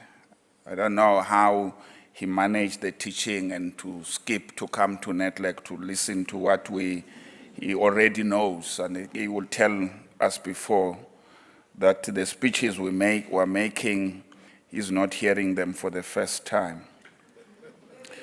But I also want to recognize Dr. Musabanyana from the ILO Pretoria office. I want to recognize, I will tell you the reason later of all the people I'm talking about. Jane Barrett sitting in there. She's one of the group of people who were leading when FOSAT was established some times back. I won't say which year. I may reveal your age. But in the community, there's Comrade Pat Horn. He was an organizer in the union I was in. Comrade Mkalipi was once our Eastern Cape chairperson. So you can see how diverse we are in terms of these issues. Comrade, the Minister, Comrade Kotongwane, the General Secretary, one of the bravest in fighting for wage increases. We're going to see now when he's holding the purse in the negotiations. So when we are told he's part of the negotiation together with Tulas, we were encouraged that things were going to change this time because they understand better the conditions under which workers, Mikhail from the Millennium Labour Council is also here. So we are very glad to see a lot of you here. We're together with Minister Ndabeni in the Human Resource Development. We must also recognize the speakers that have been invited to speak on the various topics. Abba Omar, I think he has just entered the hall. He will talk to us about the global balances of forces in the South. And we also were told that the ILO director in Africa will speak to us about the COVID-19 pandemic and the changing world of work in Africa. Now, we were a little bit disoriented on the message that we wanted to communicate to this meeting. First, because in the books that were circulated, in the report, we were asked to reflect on the work of Nedlac. So we wrote something there. And now, today, we are told we must reflect again. The strange thing is that we're not outsiders. Because to us, we are the part of Nedlac.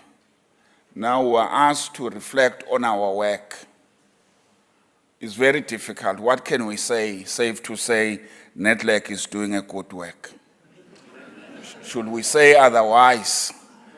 It may say something very bad on us.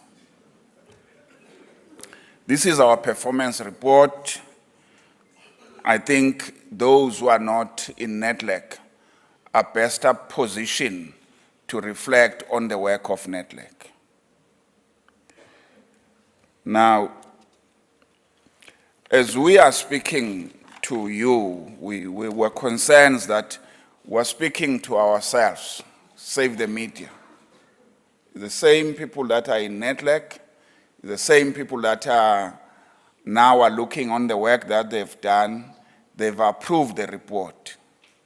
So we were asking ourselves, why are we here then to speak on these issues?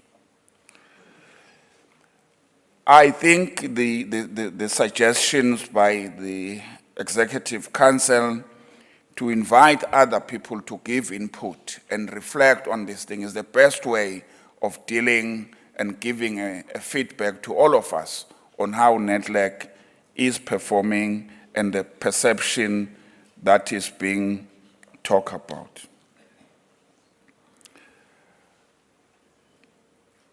But I thought we will hear some apologies, which unfortunately we did not, unless one missed it, of some of the people that are supposed to be here.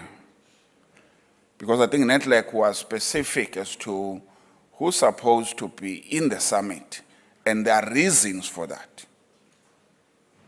So government, maybe you are going to tell us at some point in time that we put this thing under the presidency because it's so important that when we are engaging on these issues, there is a leadership role that is played by the presidency. And on the other hand, we're expecting the captain of the industry, because this is just one occasion in a year. One. We spend only about, not more than 4 hours. If you take away the music, we're asking you to come once a year and to reflect on the socio-economic issues. So, labor leadership is here. There's a leadership I know. Nedlac leadership community constituencies leadership that I know is here. There's no one missing that I know. Little bit of business, but there's a lot of government, and I don't want to elaborate this point anymore. It needed to be addressed. Now, because I'm not going to speak on the report, because we accept the report, we accept the challenges that are put forward by the executive director to engage on. We don't want to talk about the crisis that we have. Everybody knows about it. And I think people are tired to be told that we got over 10 million of unemployed people. People are tired to be told that there are 17 million on social grants. People are tired to be told that there were at some point over 10 million on a 350 rand grant.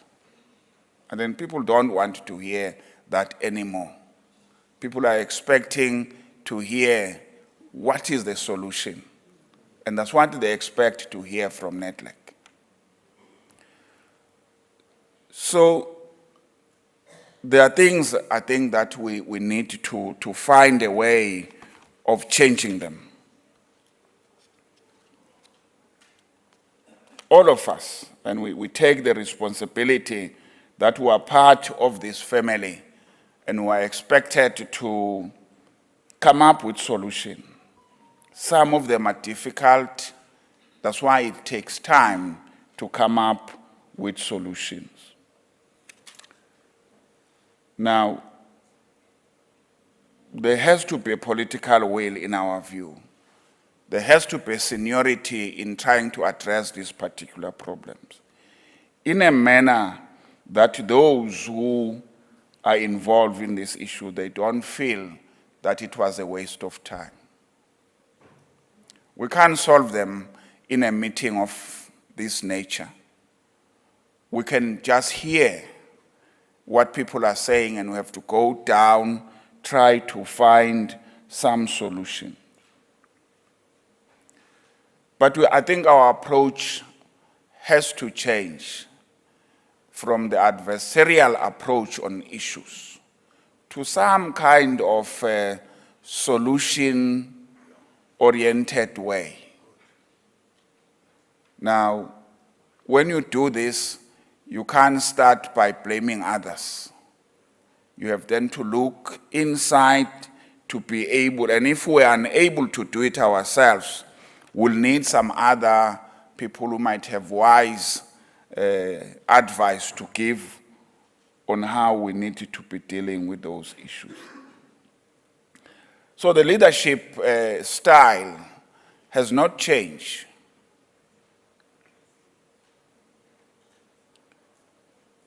The manner in which business leadership behave is still autocratic, hierarchical, and has not changed. The government leaders in the main are absent when they are most needed. Trade unions still believe that to continue to hold the view that the best way for trade unions to be able to make things change and achieve for their members is through the power-driven strategies. So if we can't find solution here, we'll meet in the street.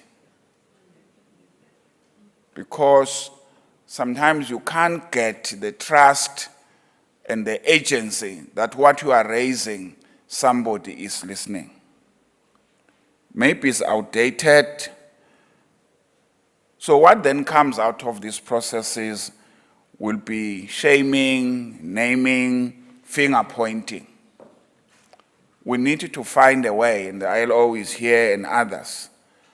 How can we move away from this adversarial way and confrontational way and the positional bargaining in terms of dealing with those issues? So this reluctant to experimental way of creative alternatives to the barren style of positional collective bargaining has to change. Because as all this thing continues to happen, we are in economic crisis, and we need to find a way of moving forward. Because if we don't do it, comrade, and everybody else, we're going to sink together. There's no one who's going to survive on these things.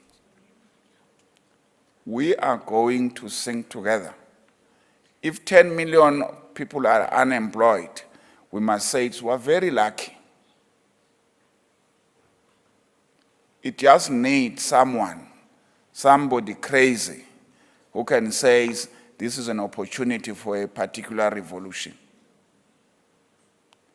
And there's no army that can control 10 million hungry people. As I close, we accept the shortcoming and criticism, constructive criticism. So, Minister, as your comment on delays in Nedlac and taking long to process issues, we accept, because you too, you are part of that processes of delays.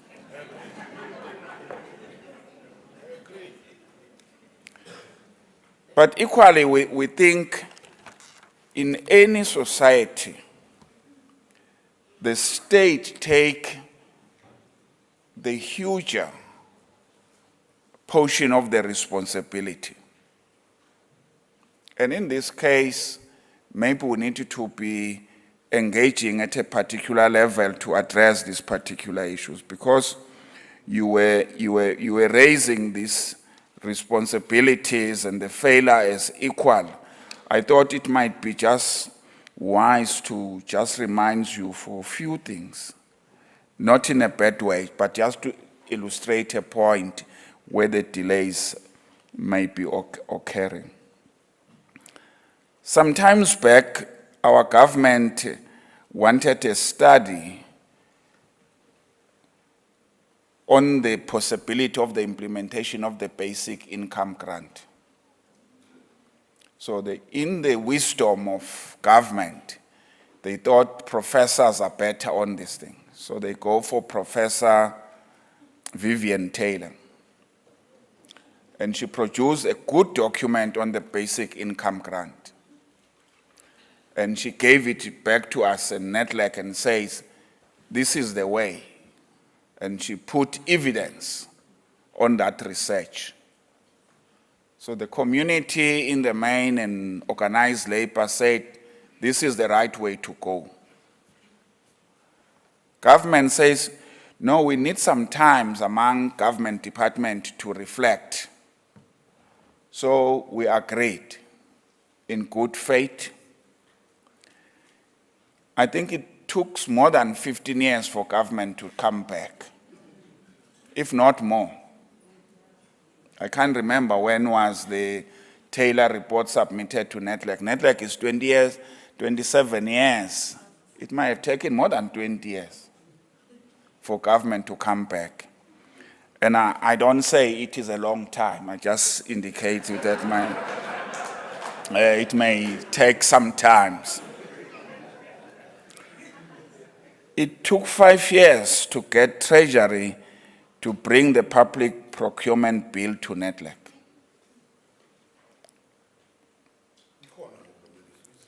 And yes, I'm ngikhuluma ngawo. No, ngikhuluma ngo-government in general. 5 years. In 2016, the OSHA bill left Nedlac. So Nedlac quickly discussed and said, here is the bill. Today, as we speak, it is stuck somewhere. I won't say where because I'm worried that there might be people working who are related to me in that department, but it's stuck somewhere. It took 4 years to get CODA and the Employment Equity Amendment Bill after it led Nedlac to get to be tabled in Parliament. So from Nedlac to the processes to Parliament, it took 4 years. The Parliament passed the Credit Amendment Act in 2018. It has yet to be implemented in full by one of the government departments. It took 2 years for the president to sign and government to implement the PIC Amendment Act after it was passed by the Parliament. So legislations leave Nedlac. And Nedlac work within a period. And if it does not, you'll get the knock from government overall convener Mkhaliphi. He will bang you every time you are wasting time and all those things. But as soon as we give it to him, then they keep quiet. So the point I'm making is that realizing the problem, Minister, of the delay, let's equal take responsibility, particularly to government, because it moves with a snail pace. Because ERRP, I think we're going to be having this 3rd anniversary. Things are not moving. So we all take responsibility, and we should. But it is a differentiated responsibility. Government can't complain. Ukuwabona umuntu endlini ugogo omdala abangamasweet nabantwana. Athi aphi awami akhohle ukuthi yena ukwenye izinga in dealing with those issues. That's what we wanted to raise.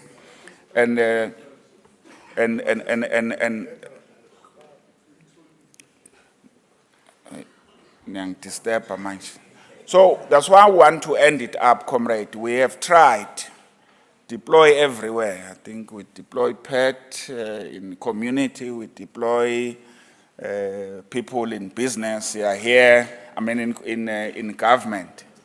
We are just unable to influence that section, that side in businesses. But we are trying our utmost best, and may we wish this meeting all success.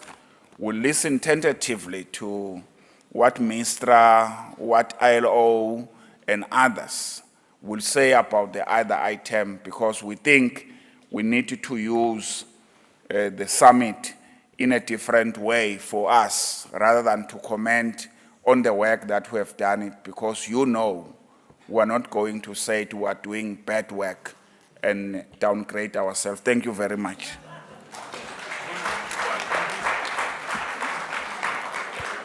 Thank you. Mr. Nchali, thank you very much. We've heard you. I think we'll move. Let me take this opportunity to thank the Minister, the ED, and the leaders of the constituencies for your inputs and reflections. And I'm now releasing you from the podium. I'll ask the choir to render an item And after that, I will ask Mr. Kantipai and the panel members to grace the stage.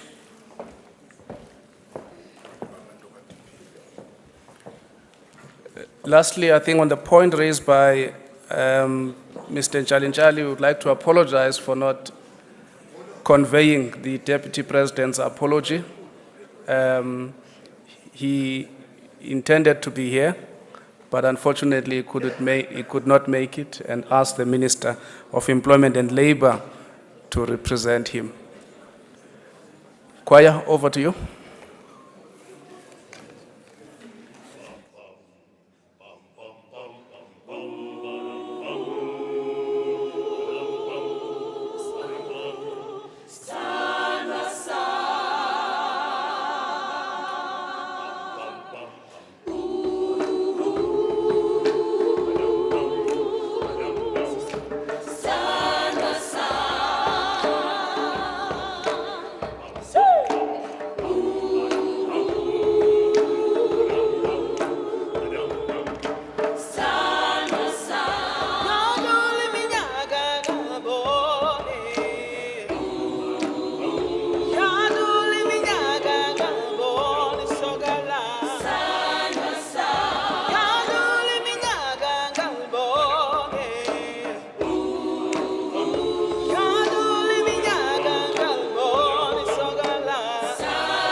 If I could ask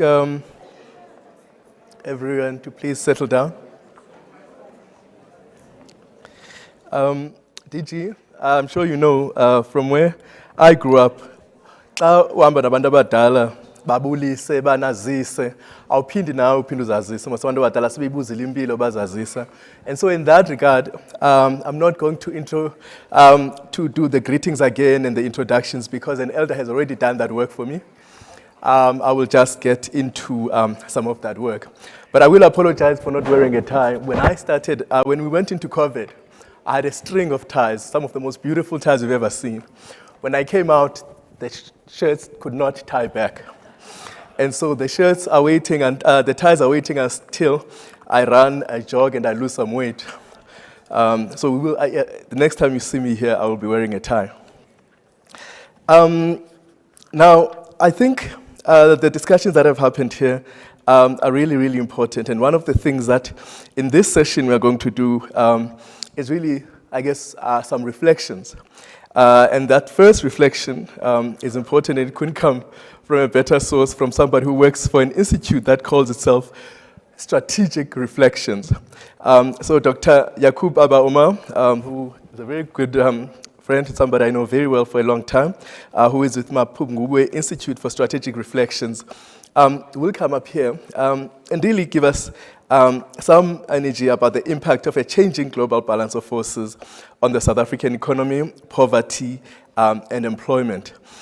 Because I don't have a lot of time, I would have actually started saying some things about where we are. But I think it is important to say, in light of some of the discussions that already have been happening, that our economy really has changed over a period of time. I think while we really talk about COVID and what COVID has done over the past 2 to 3 years, these changes are already afoot. We have seen already some sectors declining in terms of what they contribute to GDP, some sectors declining in terms of what they contribute to employment. And these are important reflections that we have to do. What are the sources and what has to be done? And that really will be the second discussion that we will get into when we talk about the world of work in particular. And I think this is appropriate because actually employment is a key part of what we really have to discuss here. So I'm going to let Dr. Omar to come up and share some reflections. And then secondly, when I come up again, it will be to have this all-important discussion or the panel discussion on the world of work post-COVID. Dr. Abba. Thank you, Tante. Thank you very much, colleagues, comrades. Oops. Leader of the workers' note, I did get some good treatment here. Thank you very much. Comrades, colleagues, it's a real pleasure to be here. I just want to indicate to Comrade Becky that I was here from the beginning, but you caught me coming in during a bit of a body break then. I think we need to know, as Tante has indicated, and as a lot of the speakers have been indicating, and as the executive director of Nedlac has indicated, that we are at a perilous moment in the globe as well as in our own country. So I'm not going to go through a lot of the areas that have been covered, and in the interest of time, I'm going to go straight into some of the issues that I think we need to keep in mind when looking at the external context. Now, as colleagues and comrades would know, my institute has been working a lot with the Indlula Miti scenarios. The project started in 2017. We launched it in 2018. But last year, in 2021, we're looking around and we're saying, wow, the world has changed so dramatically that we actually need to begin looking at a new set of scenarios because the drivers of change are new, the conditions are new, etc. And we identified what we call the 3 big C's. The one was China-US relations, and that in itself captures a whole complex set of issues, which I'll be unpacking. Climate change, which I'll be touching on, and COVID's impact, which a lot of comrades and colleagues have already been speaking about. These are what we would call the big ones. But at the base of this, if you can imagine that it's an iceberg, we've got some foundational developments, especially around the state of democracy in the world, the 4th industrial revolution, which we have commented on, and the future of work, rising inequality and poverty, which has hit our country sharply, and then steep increase in food and fuel prices, and generally the spread of inflation around the world. Now, if you have your diary open, I would suggest that you make an entry for January 18th, 2025. According to 2 US academics, they feel that the war that we're going to be seeing, the next big world war, is going to start on that day. And it's going to start with China attacking Taiwan, attacking US bases in the South China Sea, as well as the one battleship the US has in that region. So that's a perspective, which I'll come back to. On the other hand, you've got, and there's some of the things I emphasize, that we need to hear, we need to get beyond the BBC, CNN, FT, and even Business Day headlines, and listen to what other people are saying. What are the Chinese saying about this? How do they see the future of what's referred to as the big power global rivalry?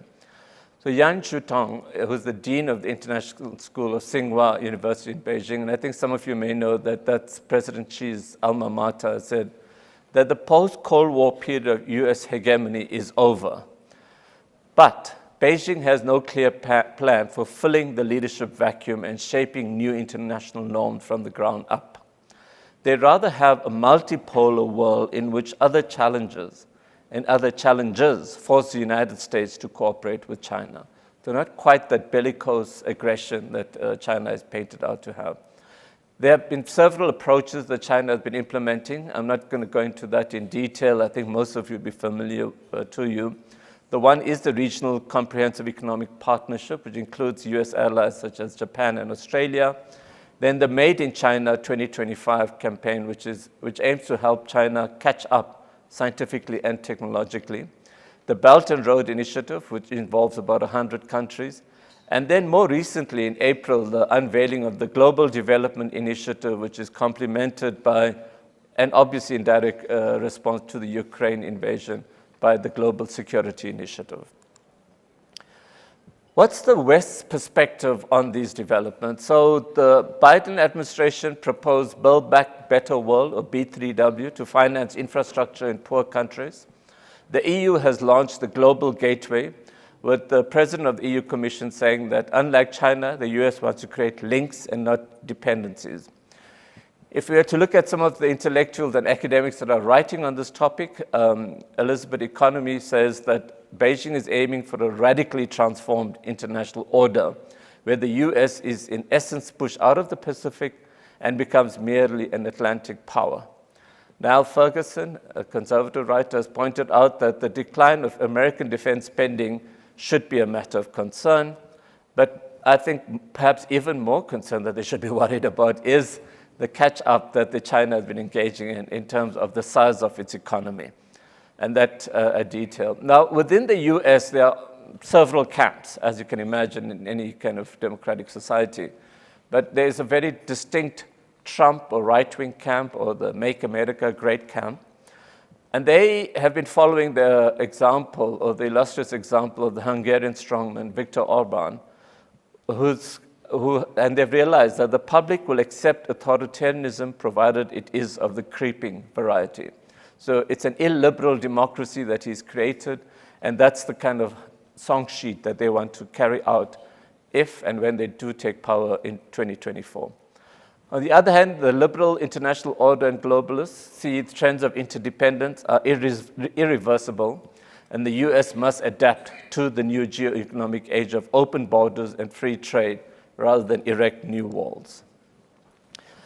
Very quickly to touch on Russia, Ukraine, and Africa, because I think this has brought geopolitics back into the center stage. In fact, I was trying to look through past agendas, executive director of Nedlac summits, and I think it's probably one of the rare occasions where geopolitics has been placed firmly on the Nedlac annual summit. And it shows how important this question has become, particularly around the various forces that I've mentioned already. Now, Russia was on one hand has been reacting to a number of people have been reacting to the collapse of the Soviet Union. Fyodor Lukania, as an advisor to President Putin, said the collapse gave the US the ability to work unilaterally and intervene in any conflicts all over the world. The Carnegie Center in Moscow has pointed out, Dmitry Chen has pointed out that for the country's leaders, Russia is nothing if it is not a great power. So it's so embedded in the psyche of this country. And Putin helped promulgate that identity, illiberal, imperial, resentful of the West, and this played an important role in the invasion of Ukraine. Why has the African response mystified a lot of the people in the West? I still try and understand, because they just thought they'll click their fingers and we should be marching along with them. I'm not sure where, because they haven't really got into Ukraine apart from Boris Johnson's occasional visits. But they want us to support them. The Kenyan writer Nejala Diabola has said that African countries have come together around a common position in the past after many years of deliberation, so they shouldn't expect a quick agreement to come in there. Also, countries have burnt their figures when they joined the invasion of Iraq, for example, around when they were asked to join the coalition of the willing. There's also the legacy of support which the USSR support, and now Russia claims as a successor state to the Union to portray itself on the right side of history. Then there's the issue of arms into Africa. Examples of that in Mali, Ethiopia, and Uganda, where Russia is the biggest supplier. In fact, Russia is the largest weapons exporter to Africa. So these are important relations that our continent has with Russia. Now, the other relationship that I want to deal with that as one point, the Russia, Africa, Ukraine kind of question. The other relationship, obviously, the China and Africa relationship with Hillary Clinton said, we're being colonized by China. People have often spoken about the debt trap diplomacy of the Chinese, and a research institute based at Johns Hopkins in Washington, D.C. pointed out that it's true. By 2020, Chinese loans accounted for 17% of the stock of public debt. This is more than all other bilateral creditors, but less than the share held by the World Bank or commercial bondholders. Their study found that the Chinese are no more or less bullish with their loans than other lenders, that they would negotiate, and that instead of cutting loans, if there are countries that are unable to pay, they wouldn't take a haircut. They'd rather just kick it down the road. So a lot more nuanced than the sense that China is trying to trap countries into some kind of debt trap. Attitudes towards China also nuanced. People either assume that the whole continent, with 650 million people, is very pro-Chinese. And I think the Afrobarometer has indicated that that's also very nuanced. 63% had quite positive attitudes towards China, but also similarly positive attitudes towards the US. The Economist found a similar result. And then as far as models for their own country, 23 against the 5 countries that were polled indicated that they prefer the American model of democracy, transparency, open governance to the Chinese model of centralized control. So having dealt with those big tectonic plate movements that we're looking at, I want to now drill into 2 or 3 specific issues. And the first one is that of climate change and the just transition to low carbon growth. I think you know that there's a lot of negotiating going on around the various positions that the different countries have been taking. And South Africa itself has to find its own position within that, especially as we go to the Africa COP in Egypt later this year. Now, there are 2 views. Let's start with the bigger kind of principal issues, 2 views. One is the degrowth view, which says that the premise of green growth is at least a distraction. As one of the writers put it, growth means more throughput means more impact means less planet, endless growth, green or not, can only end up leading to no growth at all. There's no growth on a dead planet. So I know idealistic, but let's keep that in mind. The one thing I've learned, often cite the poet Browning, that we have to dream, because that's what a heaven is there for. It's for something for us to aspire. That if we can reduce this level of extraction and continuous pollution, etc., that'll be great. Then there's the green growthers kind of approach, who argue that the future lies in innovation and technology, market-based climate policy like carbon tax and tradable permit schemes, innovation economies, and net zero pledges. Just last week, the World Bank's Country Climate and Development Report on South Africa pointed out that we need to balance our development goals by pursuing 3 interconnected transitions of reinforcing resilience, decarbonizing growth, and then ensuring a just transition. It's not going to be cheap. The figures that people have been throwing around have been chump change. When the EU or Germany says, oh, well, they'll allocate $1 billion here and $1 billion there, etc. Their assessment is that between 2022 and 2050, we're going to need about 4.2 trillion rands in net present value to achieve that kind of transition. On average, 2.1% of GDP will need to go towards that. So I'm not going to go again into the details of these 3 interconnected transitions that they've presented, but the starting point, and the reason why it is so costly for South Africa, is our high vulnerability to climate change and our carbon-intensive economy. And the 2 main things that we need to do to get there, we need to achieve an economy and society that's resilient to climate risks, net zero carbon economy, as well as an economy that grows. The impact will be most felt amongst the poorest and the working class. And I think, again, this has been signaled in the previous presentation as well. We need to understand that making a just transition towards a low economy is going to impact the poorest because of the expected rise in electricity prices, notwithstanding already the high level of electricity prices today. It will require compensation measures such as lower tariffs or targeted subsidies. The report itself estimates about 1.3 million jobs through renewable growth. But at the same time, as we know, the job losses are going to be there if we're going to be taking this seriously, and especially in coal mining, petroleum, and other chemical industries. So there's continuous talk about the coal lobby having captured cabinet, and then on the other hand, the renewable lobby having captured cabinet. So cabinet members, you probably are doing something right if no one is happy with our ministers. I think that's always a good sign.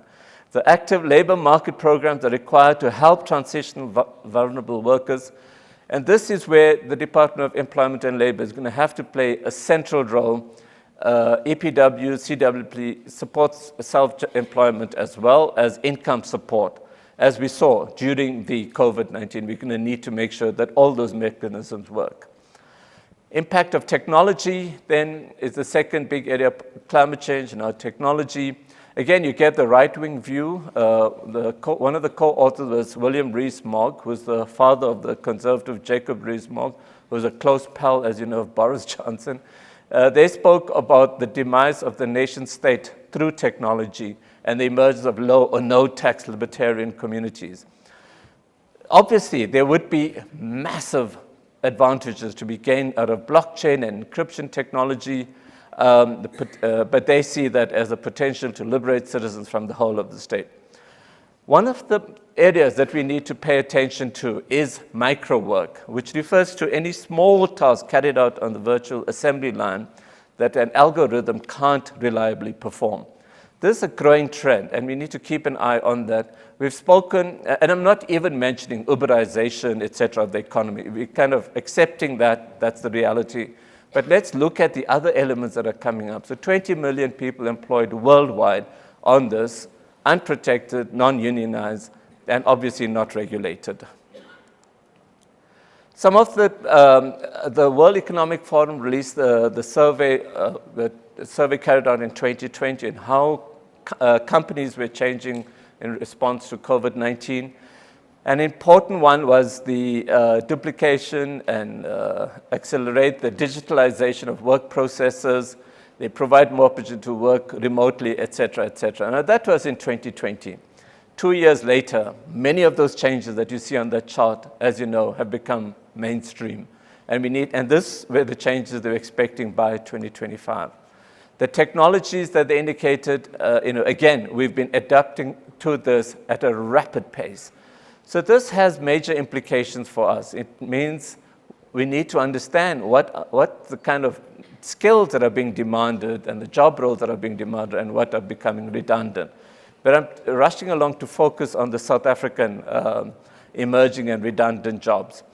So the ones that we're going to be seeing and the ones that we need to be really looking at how we improve our own skills base would be obviously automation, data analysis, social psychologists is quite an important one, management and organizational analysis, especially as companies moved into this digital world. There needs to be a lot of changes in the very organization of those companies. What will become redundant? Accounting, bookkeeping, and payroll clerks. I think most of you would already know that that has been happening. Chief information and customer service workers, et cetera. So client information, sorry. And so there's a lot of those kind of jobs that we're going to begin seeing going down. How are South African companies seeing themselves responding to the shifting skills needs? The one is to automate the work more and more. So 82% said that they saw themselves automating their work rapidly. The second big was to retrain existing employees. But then the third big ones, and those were all around the same level of support, was that strategic redundancies of staff, outsource some business functions, and then hire new temporary staff with skills. So that's going to obviously be impacting already, we've seen that, and going to continue impacting on the level of employment and unemployment in this country. So, in conclusion, comrades and colleagues, what should our responses be, or as the Lenin famously asked, what is to be done? I think we need to understand what is our national interest when looking at this complex world around us. You have China, the US, UK, European Union, Russia, etc., etc. DIRCO has released an interesting document a few weeks ago around national interest. We need to all discuss it, and does this capture that? Can we create a compact around this and say that this is what we agree to is in South Africa's interest? The second point I want to capture is that from the experience of India. As some of you may know, I served as an ambassador in the Middle East, and one of the early meetings we had was with a former Indian permanent secretary, the equivalent of the DG. And he was quite, like he was pulling fun at us. He said, you guys seem to be so caught up with a principled approach to your foreign relations. Sometimes we are more committed to the Palestinian cause than the Palestinians. And I remember commenting to Minister Nkosazana at the time that I think I lost my diplomatic virginity at that meeting. I suddenly realized, wow, these countries are really serious about pursuing their national interest. And I think we need to get serious as well. We need to put South Africa first. We need to understand what's our national interest and then go out and pursue it. And that's how India is able to sit in BRICS. It's also able to sit with the US in the Quad or the quadrilateral security arrangements, etc. So we need to be a lot more sharper. As far as inequality is concerned, the whole prognosis looks bleak. Piketty has just recently released a book on A Brief History of Equality, where he says there was a period in the 1900s when the levels of income and the different categories was not as wide as we see today. And there's a number of reasons for that. But he says that you can try and implement taxation, property rights, corporate governance, international regulation, all that. But he has to concede that concentrations of wealth are remarkably resilient in the face of political efforts to challenge them. We shouldn't give up. As we say, that's what a heaven's for. We should aim for that. So in essence then, looking at the changes around the green economy, future of work, etc., our strategic response has to place at its core the upskilling of all our citizens, young or old, while managing the just transition to a greener future. Thank you.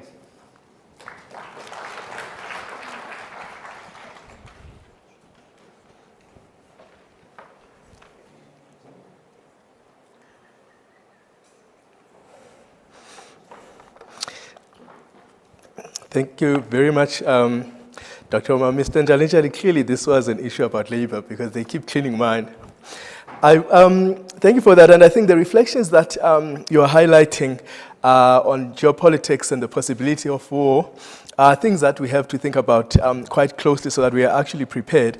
But I'm happy to say that the Nedlac already has had discussions, very strong discussions, on the drivers of work when we talk about the just transition in terms of climate change and innovation and the environment, demographic changes, globalization, and of course innovation and the 4IR, which is work that Minister Dabin Abrams has already led. So we are quite well positioned, but I think, as you say, strategically, there's a lot of work that still needs to be done in terms of some of the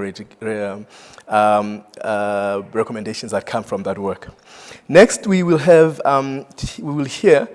from Ms. Cynthia Samuel Olujuwo, who is joining us online, and she is talking really about the next normal. Now, we've been talking about normals and normals and normals and new normals, but it is important because there's some work that has been done by the ILO, to which Ms. Cynthia Samuel Olujuwo is Assistant Director General and Regional Director for Africa. She's going to give us some insight in terms of some of that work. We welcome you, ma'am. Thank you very much.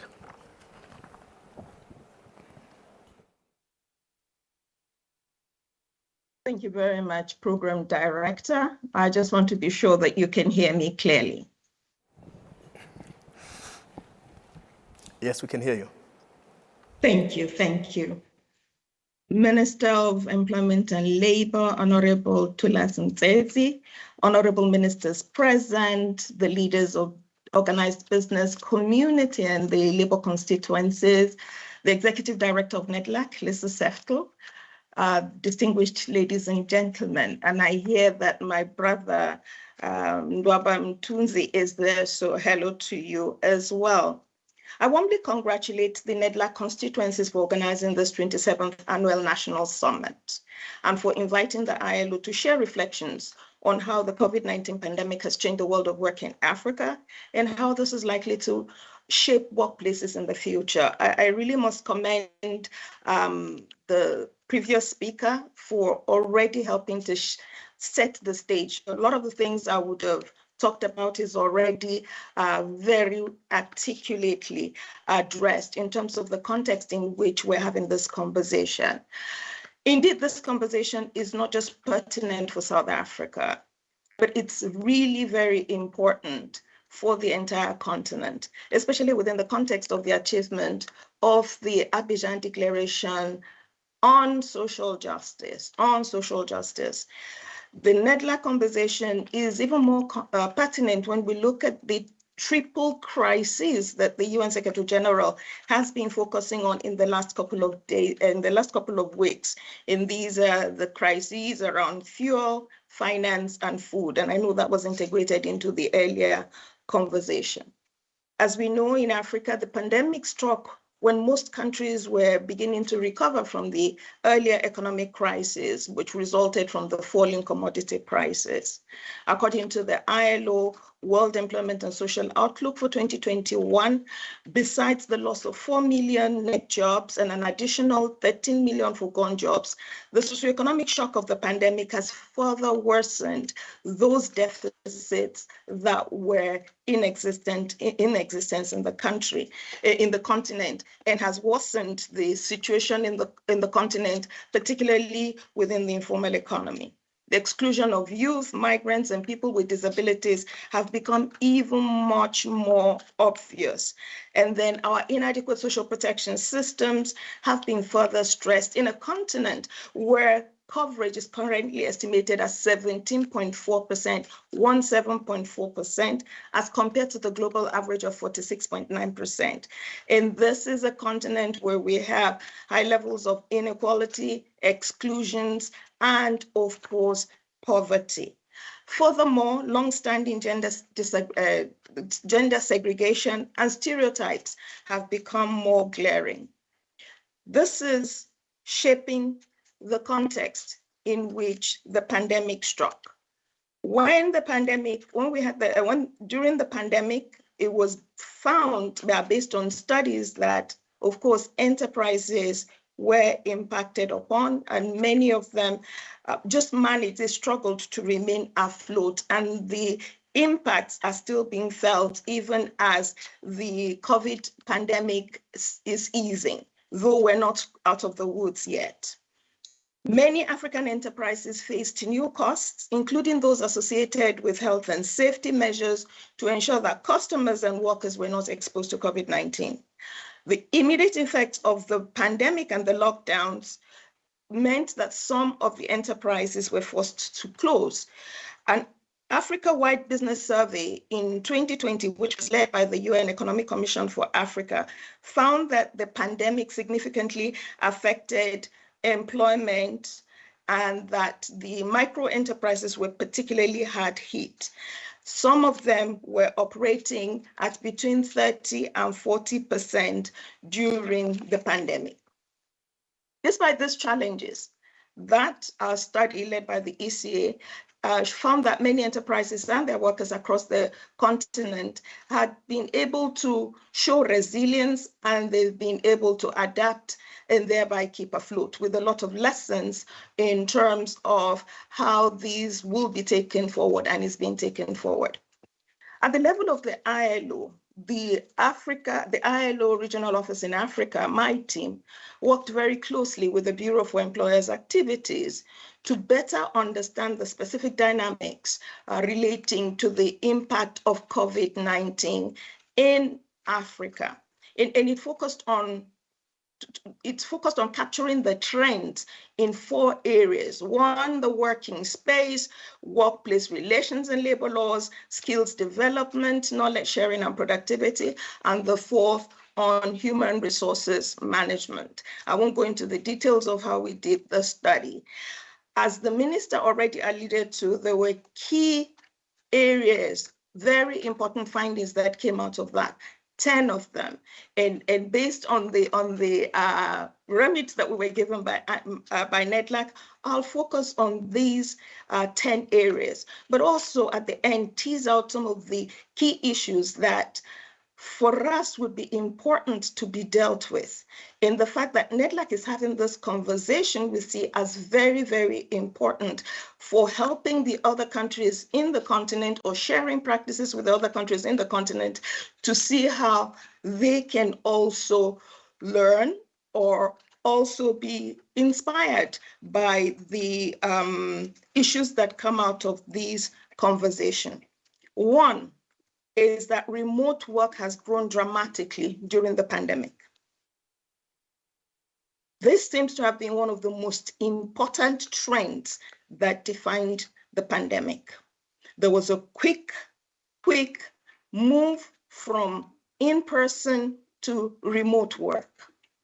And a survey in South Africa showed that 79% of formal workers reported working remotely during the pandemic. In addition to that, about 50% of Kenyan employers reported that they were somehow very likely to increase the number of staff that worked remotely at least 1 day a week on a permanent basis. Remote work is particularly prevalent among certain groups, particularly those who are high skilled and those who are in work areas where there's some level of autonomy.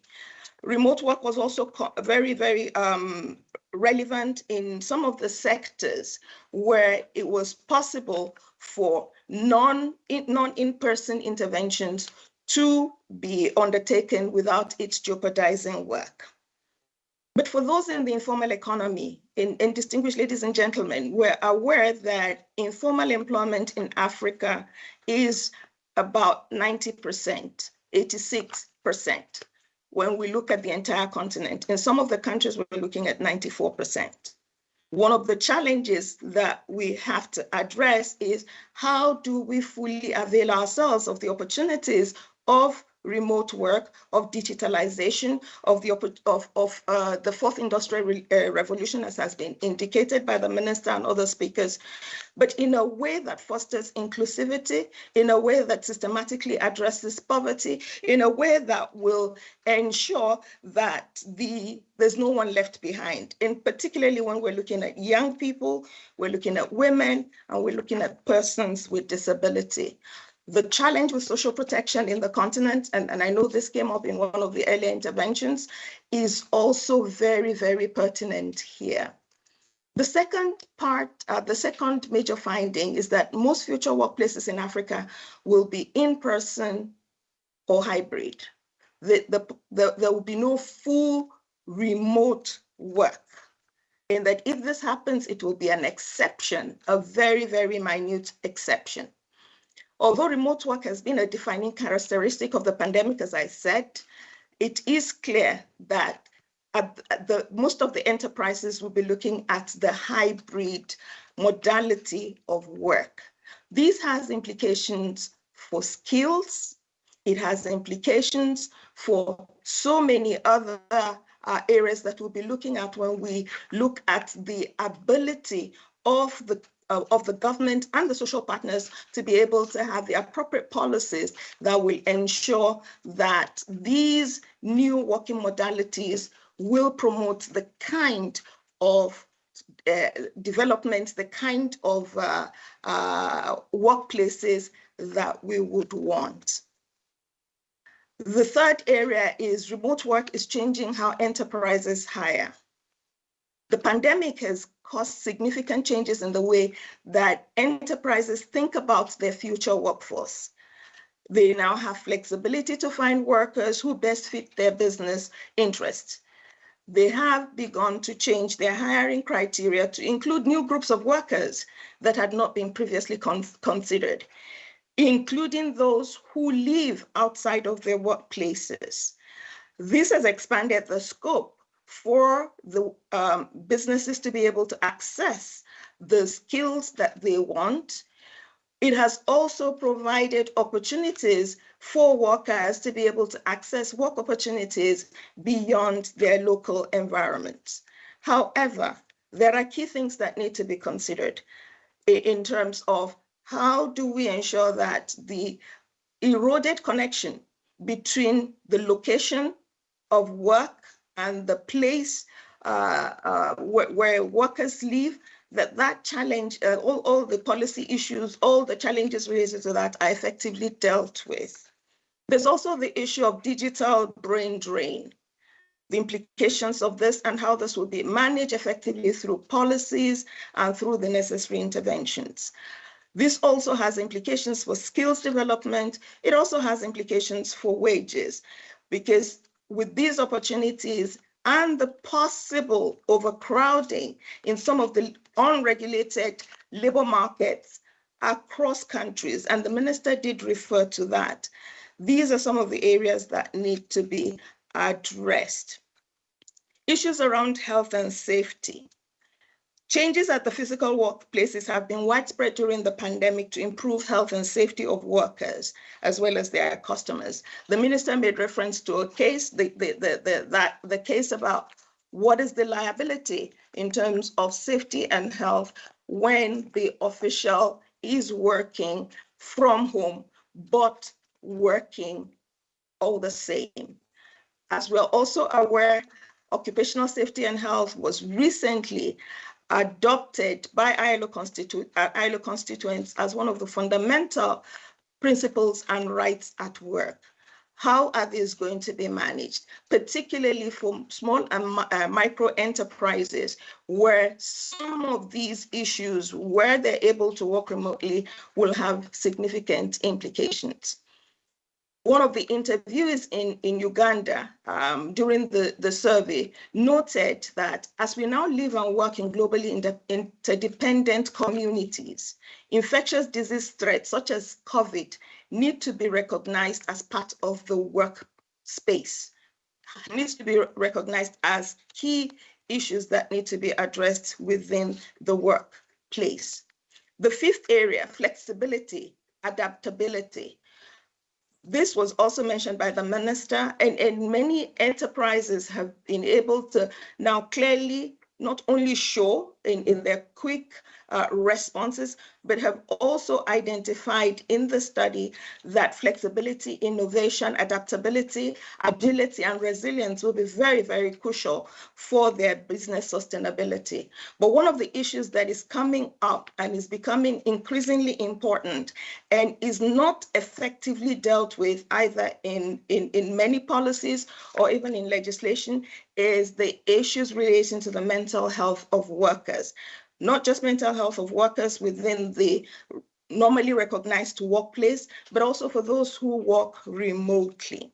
So those are some of the issues that would have to be addressed within the space of structures like Nedlac, in ensuring that the policy frameworks, the necessary tools are availed for us to be able to manage what we all know as the new normal in terms of work.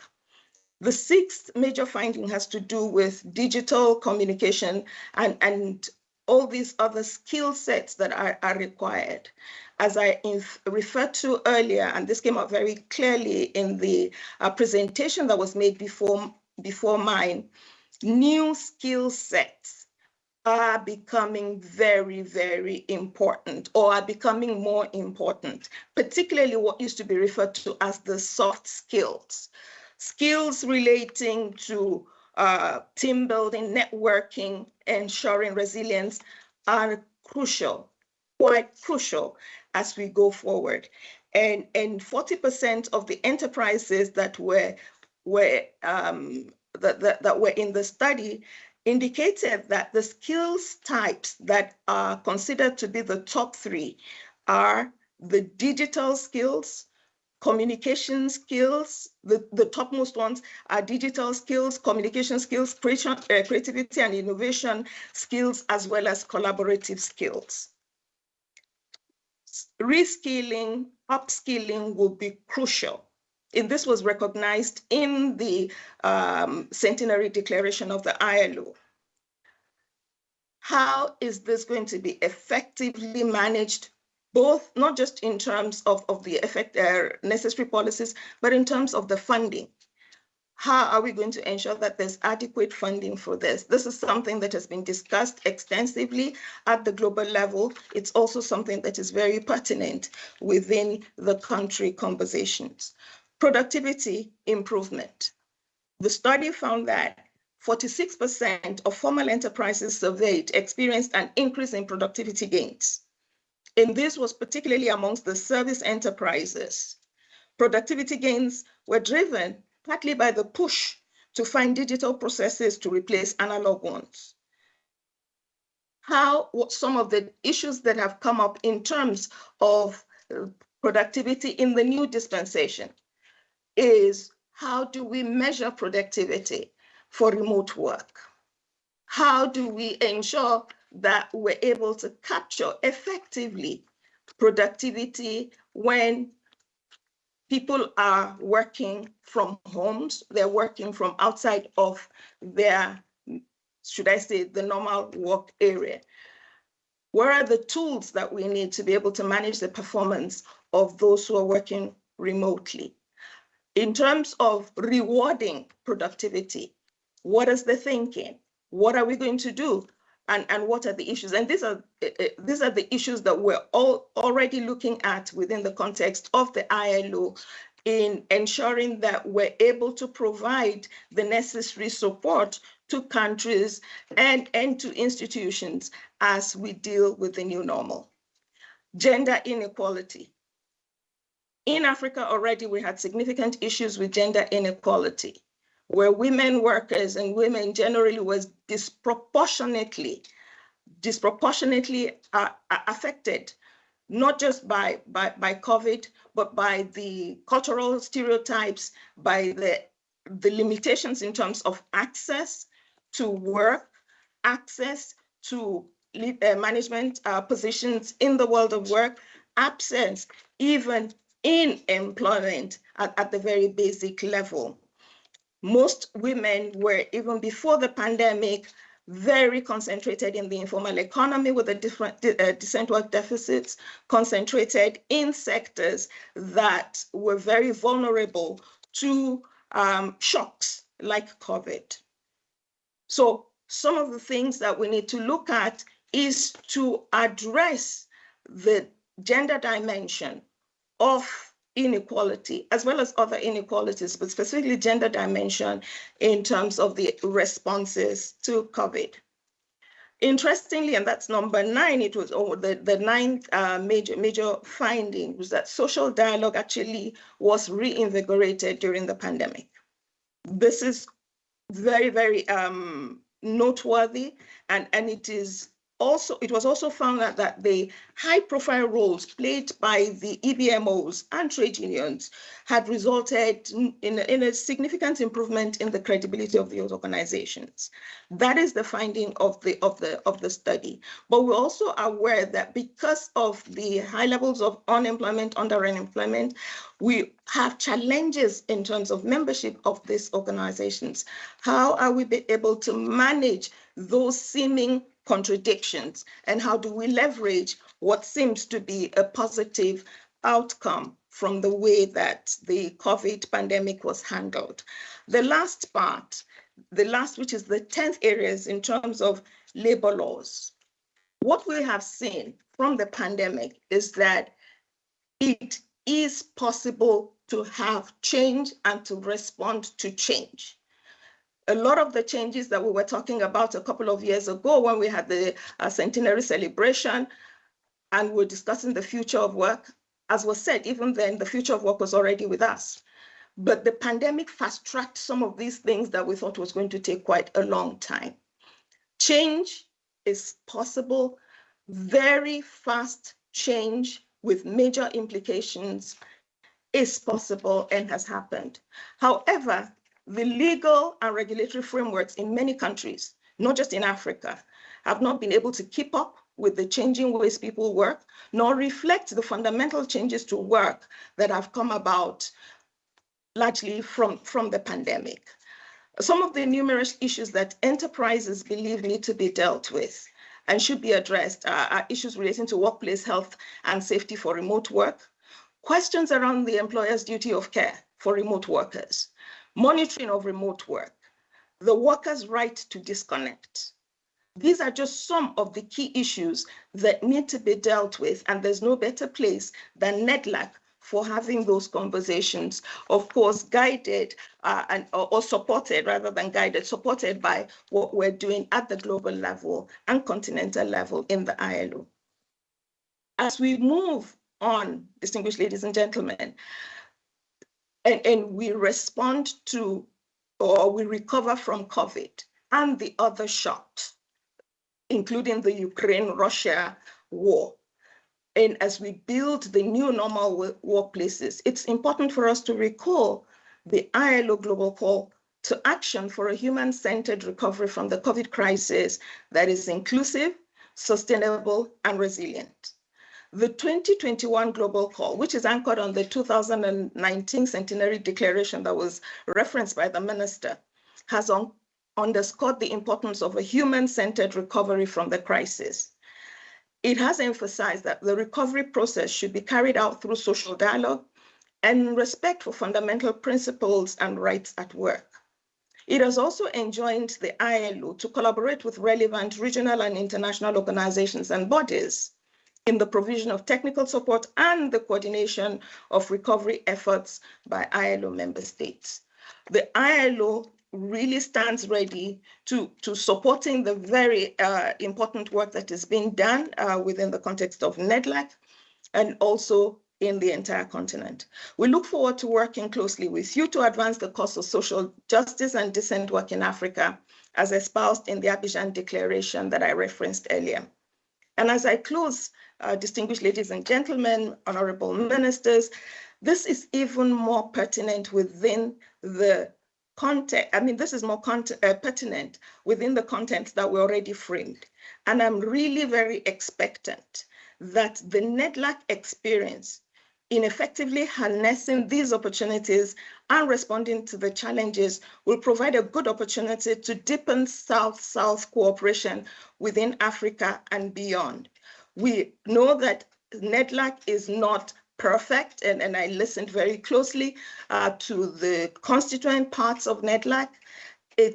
There are challenges, but Nedlac has done very well. And we have systematically used institutions in Africa that have been able to move the needle in the right direction as good practice to inspire others to learn from, but also from where Nedlac would be able to pick from these institutions that have collaboration with them or that engage with them or visit with them to be able to also receive inspiration to move forward. So thank you very much for your attention. I'll stop here. Thank you very much. Thank you very much to Ms. Samuel Olunjuwon, who is with the ILO as Assistant General Director and, of course, responsible for the region of Africa. She was really reflecting on a report that is available, and I would encourage everyone here to access it for much deeper insights. It's called The Next Normal, The Changing Workplace in Africa. It's interesting also that many people here who are the constituents of Nedlac did similar work during COVID when we did the webinar series on the future of work, and some of these insights do quite emerge there. Now, thank you very much again, ma'am. Another round of applause, please. Now we're going to move to a panel discussion. First, I want to admit something. So in the early years, when I was still much younger, they used to, the labor sector and trade unions and their leaders used to talk a lot about this thing called decent work. and really thought, and I think this was quite prevalent in the media, that decent work was actually about office jobs, that they were rejecting work in terms of supporting in offices. And I think some of that still exists. And without understanding actually that decent work is about productive work for women and men in good conditions of freedom, equitable, issues of security, human dignity, and work safety, and of course issues of remuneration, and then physical and mental integrity. And I think it's interesting also as we think about how COVID-19 has dealt a major assault on decent work, as I've just outlined it. And I think also we also know that these geopolitical issues, of course, the conflict in Russia, has had a serious impact on the cost of food, on cost of essential needs, cost of housing, and small margins that have to be available to everyone who works to be able to actually attend to emergencies. These are all elements of decent work. And so decent work is also, of course, about growth and about young people, making sure that people have opportunities to grow, to also get better. And we know that working away from the office, working online, makes it very difficult to get mentorship. So for people like myself who get mentored, who are noticed for their hard work, because behind the computer, it is very difficult to notice that. It is also interesting that some of the discussions that have been had about how people respond to the rising costs have been about how do we continue maybe to keep people at work. But to be able to do that, right, it only refers, ironically, to the people who have office jobs. So if we were trying, for example, to intervene in saving people money in terms of transport because of the high cost of transport, we would say stay at work. But that's for office workers. It's difficult to do that for people on the shop floor, for people in trade, in tourism, and the like. So in the discussion that we will have then is to try and zoom into some of these discussions, to bring in people who are quite well aware of this, and to start that discussion. And I've got a really capable panel with me today to discuss the redefining of the world of work post-COVID and how we actually can bring in the right kind of policy responses. My first panelist is Mr. Matthew Parks. Matthew Parks is the parliamentary coordinator for the Congress of South African Trade Unions, or COSATU. And he actually does a very important work making sure that Parliament, government, and the governing party actually works together quite seamlessly. The second speaker we have is Mr. Chifiwa Chibengwa, and he, better than anybody else, understands the impact that has been dealt with by COVID-19 on tourism. He is the Chief Executive Officer of the Tourism Business Council in South Africa and has worked quite expansively in the tourism value chain here at home. And then I have Dr. Marion Borchards. Dr. Borchards is the Executive Manager of Health and Wellness at Transnet, and it's quite clearly she will help us delve into issues of mental health, which are quite important as part of decent work, and of course the way we move forward in the manner that we work and the way that we have been affected by COVID-19.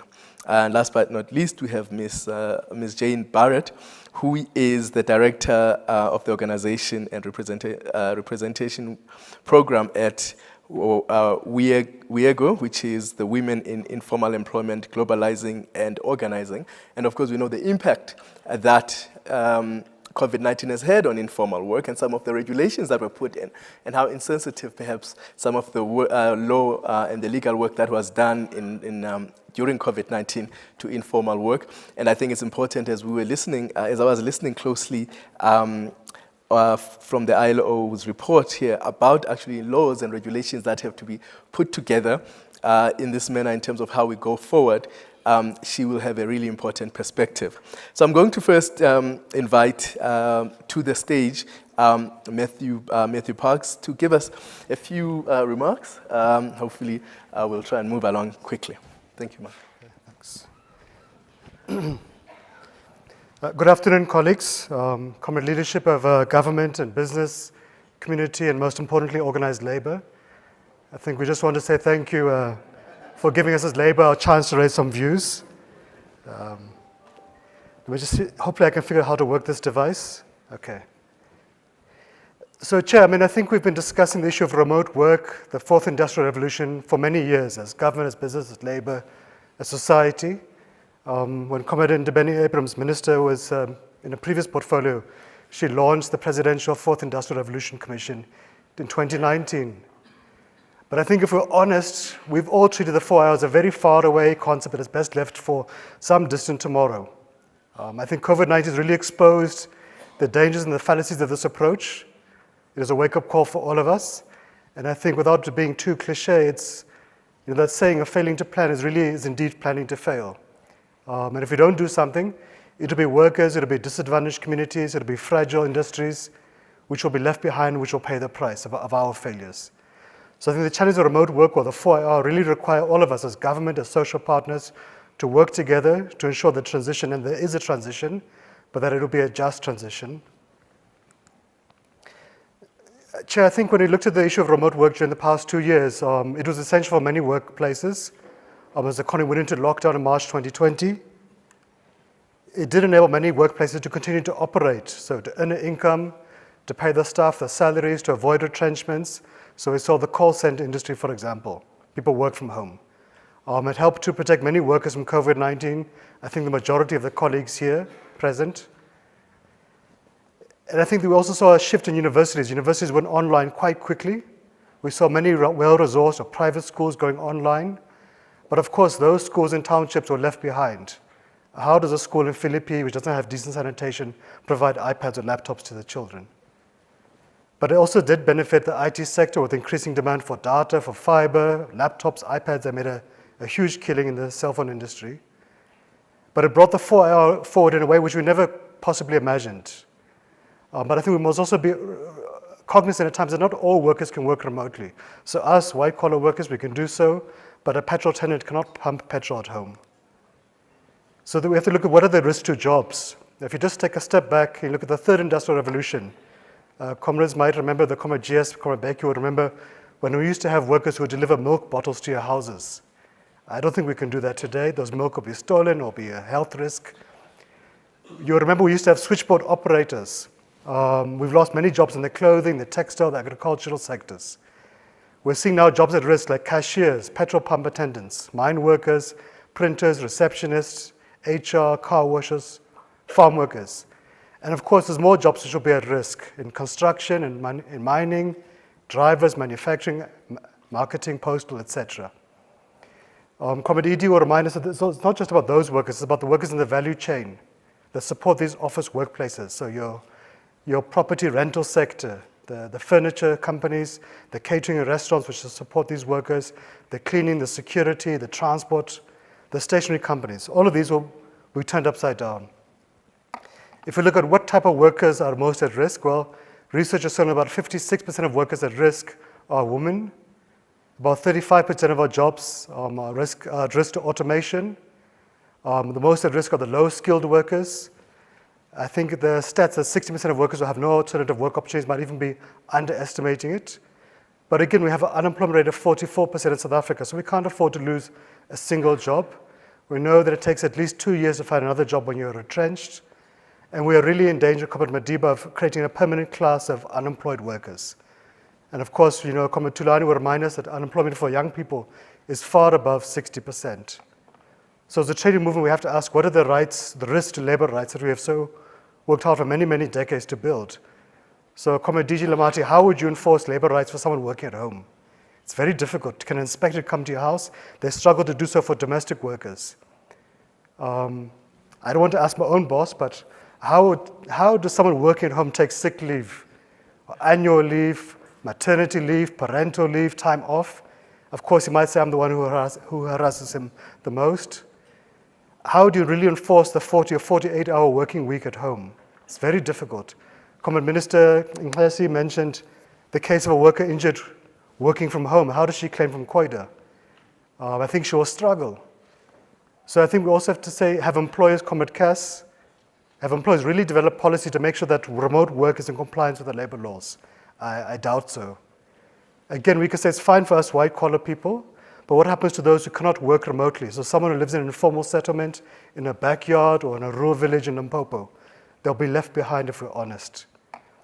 I think also as the trade union movement, we have to ask ourselves, have we really developed strategies to reach out to organize, to protect the rights of workers who work remotely? And we see this is an increasing trend, not just for the past 2 years. You can see it in the insurance industries and the retirement funds, Comrade Jan, the telecommunications, the e-platform workers, where workers have just been told by the employers that you are now self-employed, which is bogus. The implications are these, the benefits, the job security, the annual increases, your paid leave, all the other rights and benefits workers have enjoyed for many years are lost overnight. I was not being alarmist. Look at Telkom. Telkom had about 50,000 employees in 1994. Today it's barely 14,000, and they plan to reduce further. So it's good for business, Comrade Martin, if you're here. It boosts the profits, but really it's at the expense of workers' rights. And it does, in fact, if we're honest, collapse collective bargaining. It collapses the ability of workers to protect their labor rights. So it really is a challenge for us. But having said that, there is also positives that my colleagues said I must also raise. Some of my colleagues, we love remote work. It's benefited those of us who can exploit it. So we save many hours and wasted in traffic. We can see a significant drop in traffic congestion in the cities, in road accident fatalities. We're saving money on the fuel price, which is good. We're protected from exposure to workplace illnesses or injuries. It's enabled single mothers to work from home whilst taking care of the children, to save on crash fees at times. It's enabled parents to spend more time at home with their families. We've seen a drop in the house burglaries. I think many employers can say it's boosted productivity because workers spend less time traveling, so they've got more time to work, there's less distractions. You can see a new trend in some of the rural towns in the Western Cape, where it's opening up opportunities for people to work from coastal towns or from rural towns.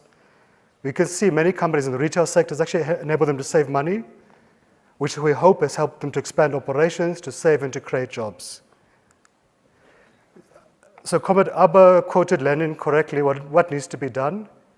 So I think one thing, Comrade Mkalipi, Comrade acting DDG, is that in our labor law reforms, we're looking at you specifically, we need to fill the many gaps we've really seen exposed in the past 2 years in our labor laws to ensure that workers who work remotely are really protected as if they're working at ShopRite or at a government department. We also need, Comrade Cass, the employers to provide this workers the necessary tools and support. Not all workers are the same level for historical reasons. My friend, Comrade DDG Mvalo, is here. So we do need to invest much more in the skills of workers, not just the white-collar workers or the middle class, but also in the blue-collar workers to avoid leaving them behind, to avoid increasing their risk to automation. I think also as union movement, we need to develop much more clear strategies about how do we adapt to this changing world of work. It can no longer just be a nice slogan. But of course, to the employees in the public sector, the private sector, we really need employers to respect collective bargaining and to protect the rights of workers and not to abandon them under the guise of self-employed workers. But comments, there is also positive opportunities to society. There's remote access to education. So we've seen with UCT, it's recently started an online high school. That can benefit people in rural areas, in informal areas, etc. Universities can accommodate students living in the Northern Cape, can help them to save costs for accommodation, for travel. We can see new growth sectors like the call center industry in Cape Town. Sorry, I'm very biased towards Cape Town. It's a problem. But you've seen huge growth in the call center industry, where about 8,000 jobs have been created in Cape Town alone, supporting companies in Europe. We can see increased access to healthcare in rural areas, with access to online specialist advice. E-commerce has really grown in the past 2 years. You can see it with what they call these Uber delivery drivers. But it does pose risk to shops, to the retail sector, where Sakao organizes. It creates similar risks and opportunities for the banking and financial sector jobs. But we can also say, comrades, that it has really been beneficial to Parliament, where Parliament has been brought much closer to the people through virtual platforms. So you can be sitting in Thohoyandou and access parliamentary processes, etc. So, Comrade Chair, I hope I have not taken too long, but I think in conclusion, remote work, the fourth industrial revolution is here. I think denying it or ignoring it, it will expose workers and society to unnecessary risks, to real dangers of unemployment. But of course, it creates huge opportunities, huge benefits, and it carries equally significant risks and real pain. So we've got two options, comrades, colleagues. We can do nothing, which we like to do often. We can talk, but it'll be the poor and the middle class who will pay the price. It'll be fragile industries of the economy which will suffer. It'll be certain rural areas which will pay the price. or we can plan, we can guide the transition, we can exploit the opportunities, we can invest much more in workers, create transition paths for industries and workers, and society will reap the benefits. So I think lastly, Comrade Chair, is that it's up to us here collectively as government, as business and labor, as community. We all have a key role to play, and if we do it smartly, then we can do it well. But thanks very much, Comrade Chair.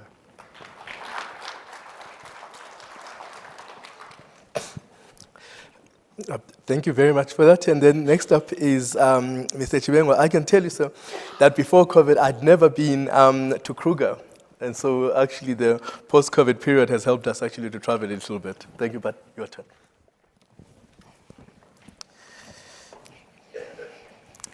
Well, thank you very much. I would like to observe protocols. I know there are dignitaries that are here, the ministers that are here, the leaders of business, the leaders of, from labor, the leaders from community. I do think that we all have worked very closely during the pandemic to be here today. For us as the workers in the tourism industry, gathering here today contributes to the recovery of tourism. So I want to thank Nedlac for putting together this gathering. When we're sitting here, it benefits those that are in catering, those that rent out various things that we use. We go and print brochures and many different things. So it does contribute to the recovery of the tourism sector. What have we seen from our side, from the tourism sector, as we talk about the new world of work? Here in South Africa alone, during the pandemic, we lost 450,000 jobs within our sector. We all know that when the pandemic arrived, the first sector that was closed was the travel and tourism sector. And simply because, the virus, came from someone who traveled somewhere, and we had case number 1 here in South Africa, and therefore the consequence of that is known, and we ended up being the first industry to be closed and the last industry, bar few industry, to be reopened. So we have seen a great deal of devastation in our sector. We have seen 450,000 jobs. Usually we'll employ about 1.5 million people, both direct and indirect. And majority of those are young people, both in urban areas and rural areas. And we have seen devastation also in small businesses and more in informal tourism businesses. When we don't travel, we don't go to Durban, we don't go to East London or wherever we need to travel to. And when we go to the beach there are people who sell things. They may be selling ice cream, they may be selling T-shirts, artifacts. Those informal jobs are quite important in the experience of tourism, because tourism mushrooms from everywhere. And we have seen devastation big time when it comes to those informal businesses. Many small businesses were unable to come back. I remember not long time ago, we had a session with ILO to really try to deal with issues of resilience, to make sure that small businesses are able to survive this kind of shocks. But it's not easy because you need capital to survive. And we've seen this with also big businesses struggling to repay the debts. We've seen many hotels closing. We have seen airlines shutting down. Some of them didn't even return, and some of them are in liquidation. Those are jobs that are gone. And we have seen attractions closing. We've seen many young people staying at home. So there has been devastation. So ours is very simple. Our business involves people moving around. It involves people getting on those buses, on those taxis, on the planes, and in your own car, and move around the country and enjoy the beauty of the country. And that cannot be done remotely. And that's a very important aspect of our business. A tour guide cannot do a tour remotely and earn an income. Yes, we do have virtual tours, but those don't bring money into the country. If someone is able to sit at home somewhere in the USA or in Europe or in China and be able to watch the Kruger National Park, we don't earn anything. So for us is to make sure that people come into the country. And that's why, we have been very robust in our discussion of reopening the international markets, making sure that South Africans are able to travel their own country, and making sure that today we're able to meet here in person, meaning we get out of Zoom and we get into the room. So those are the things that we push for, and to make sure that we create employment. In 2021, when we start to see the recovery of tourism, we recovered 20,000 jobs. So that shows that we are an industry that can recover faster. And when we look at the numbers that were crunched by the World Travel and Tourism Council, they are projecting that we will grow as a tourism industry on an average rate of 7.6% until 2032. This means that we should be able to add around 800,000 jobs within the economy of this country. But we believe we can do more in terms of adding jobs. And that is why we're encouraging everyone to travel as much as they can, because domestic travel is the backbone of travel. Conferencing are the backbone.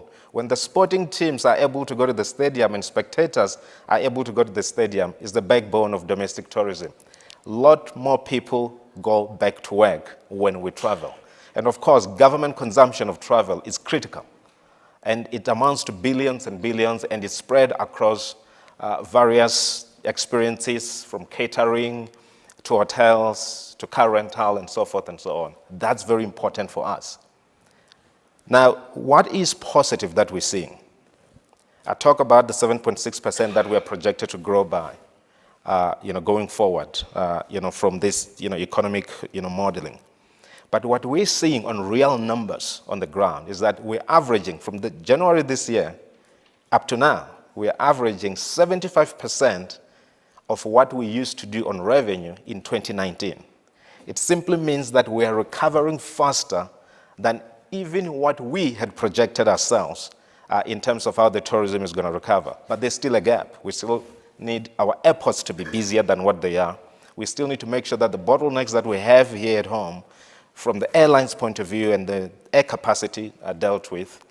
And we still need to make sure that we can get cars when we need to buy cars. So when we get to the pandemic, and I remember this very clearly, I got a call from one of the largest car rental companies. They had many cars. I think it was about 30,000 cars. And all of a sudden, because nobody was traveling, they needed to park the cars somewhere. And they didn't have a space to park those cars, because those cars were meant to be on the road and rotating all the time. They had to get a farm to park the cars, and they had to quickly sell those cars and reduce their fleet to about 6,000 cars. Now, that's many jobs that were lost. But now what we're seeing is that we are struggling to buy cars because we're increasing the number of fleet. So it simply means that our recovery rate is much faster, than of many industries, and the employment rate is going to continue to be faster than many other industries. So for us, we promote get on the road, let's travel, let's support the tourism industry. Young people are benefiting from this. As I've said, it touches the urban areas, it touches the rural areas. And we do know that there's a whole lot more of the value chain that benefits from us when we travel. This includes retail, it includes agriculture, and so forth and so on. I remember when we were talking about opening cruising, getting on the cruise. There were many companies that were in the agricultural business that have huge interest in making sure that the cruise reopen, because the consumption that happens on the cruise, it's far greater. And that's a business that we're in. We're in the business of making sure that you smile. We're in a business to make sure that you have fun. But underneath that is the business of employment. It's the business of making sure that we have sustainable jobs and people are able to go to where they're supposed to go. So we are poised for growth. We will grow. And we have crunched our numbers backwards to say by 2030, when we projected in 2018, we thought we were going to get to 21 million tourists by 2030. and therefore creating 2 million additional jobs. But because of COVID, we're not going to get there. So we have reworked our numbers, but the number still shows that we should be able to create a significant amount of employment in this country, using tourism, as a lever, and making sure that we spread tourism to many parts of this country for the benefit of young people. So for us, let's travel, and if you haven't booked your December holiday, please book now, because it's going to be full. And we do know that we're going to be getting calls about the prices going up, and many other things that are related to that. So this is the perfect time to book now, and there are many specials. Remember that when you travel, we go and rehire. And I've seen this with one big company, and as I conclude, they moved their offices to consolidate their expenditure, get one big office, put everyone in one place, all divisions there. When I go for meetings these days, there's no parking because employees are coming back to work. They don't have enough office space to accommodate everyone. So they've opened this huge space where you go and sit in the corner and you're able to do your work and you still get the benefits that you need to get by being in the office.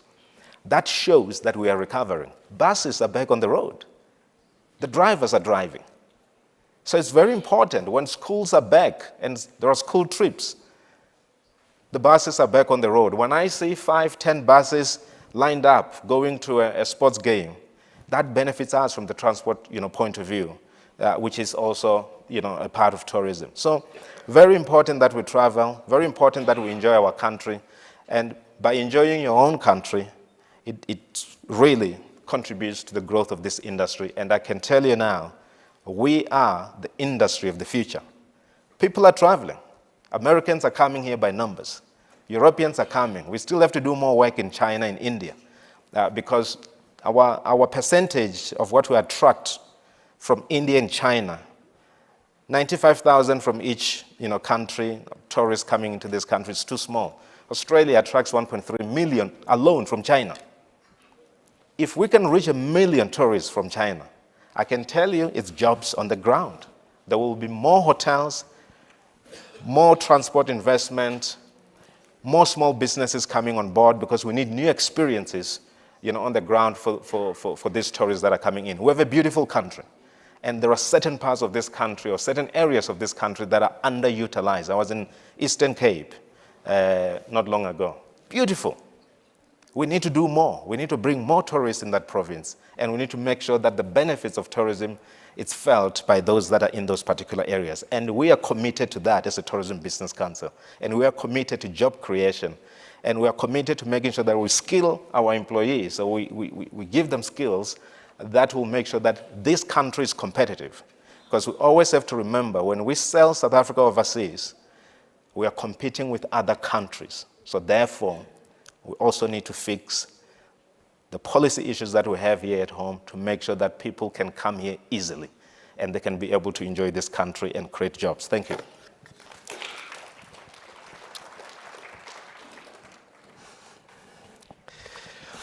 I was afraid there that we're actually just going to brag about all the good things that we've been able to do and not ask for anything from the floor, but I'm glad that you've asked for more action to be able to grow the sector and the jobs that are in the sector. Next up, of course, is a very important development from COVID-19, which is actually the mental problems that have emerged and the importance of mental health and mental integrity, which is important for decent work. And for that, I am inviting Dr. Borchers.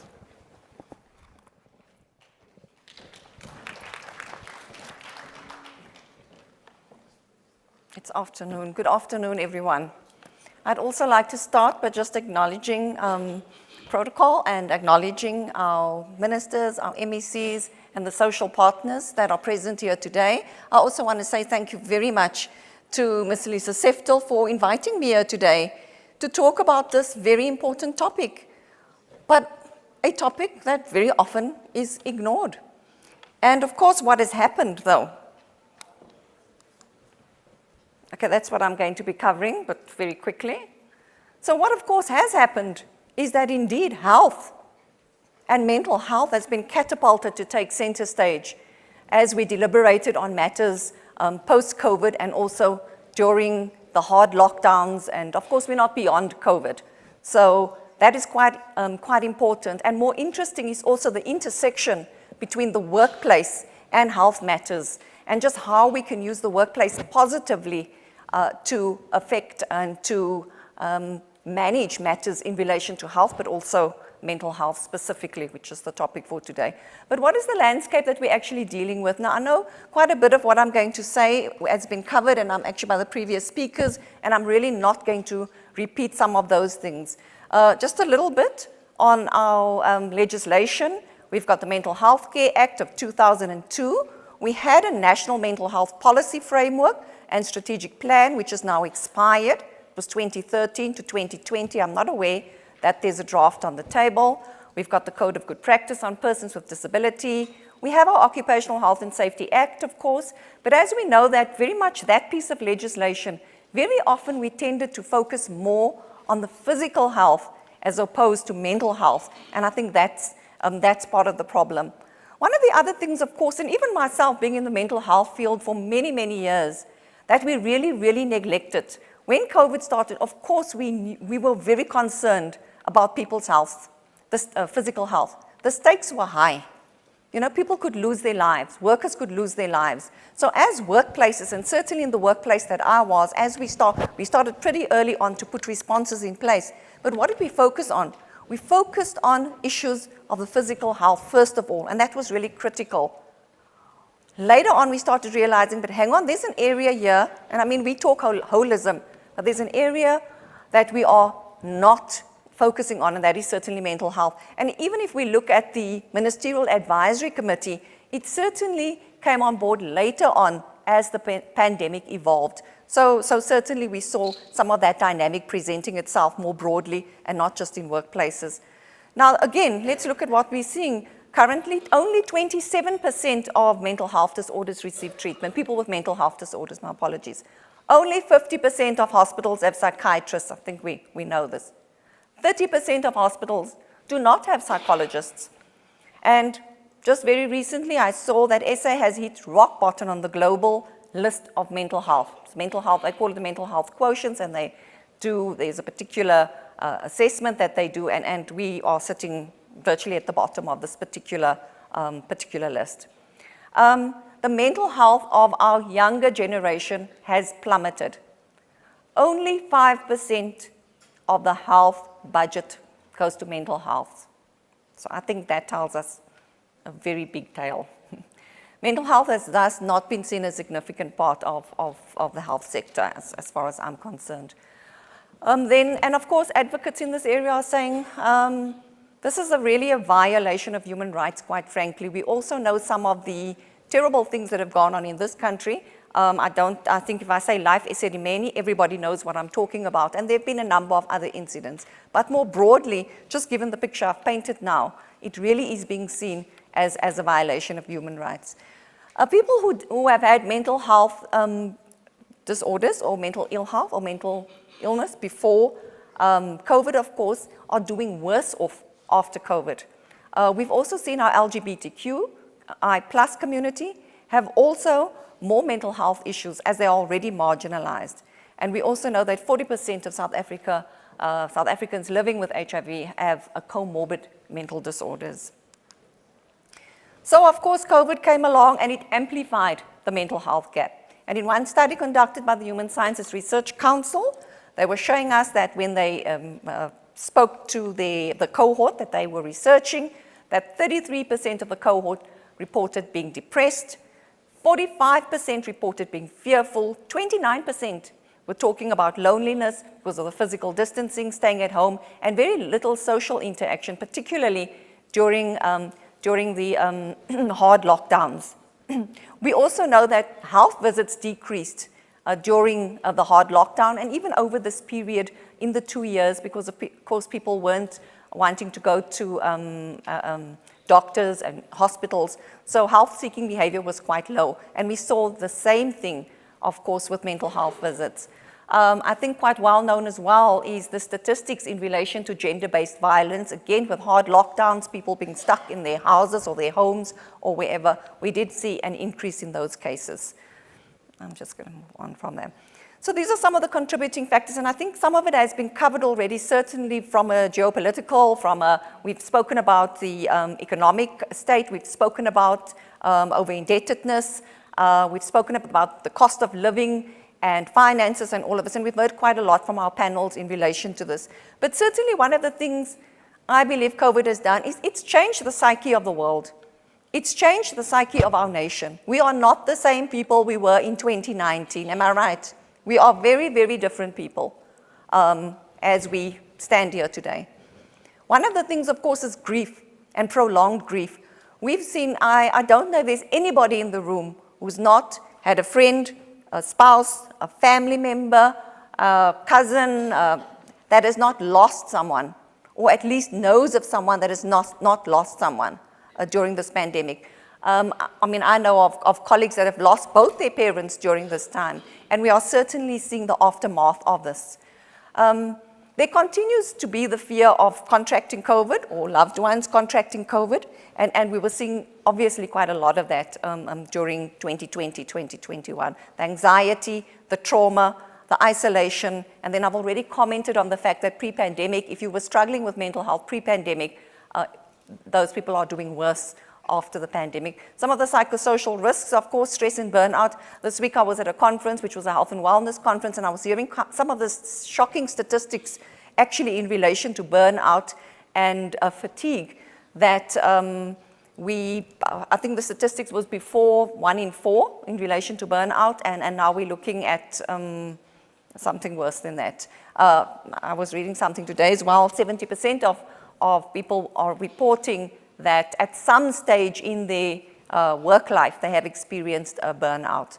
I think quite a bit has already been spoken about income precariousness. People have lost their jobs. People have had to take salary cuts.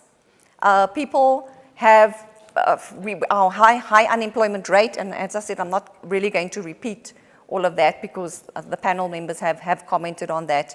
And later on, I'm going to talk about blue-collar workers specifically and what they are concerned about. And obviously, this is one of the big things is in relation to pay issues, remuneration, economic factors. And not much research has been done on blue-collar workers. We're always doing these mental health studies on white-collar workers, and we get all of these statistics. But those are the things they were saying. Also, workplaces, humanity and support, and the support that they actually require. Now, I want to talk about techno-stress because we've been talking a lot about remote working and being online. And the previous speaker spoke about the right to disconnect. So where are our rights? Where do they begin? I mean, the whole thing around us always being on, and just what is that actually doing to our mental health?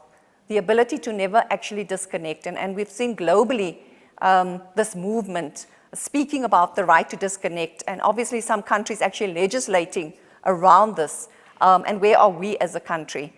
There is obviously all of this also speaks to always being on, the remote working, the lack of work-life balance and that integration, because there are no strict boundaries then for remote workers in terms of what your home is and actually what the office is. But once again, we're talking about white-collar workers here now.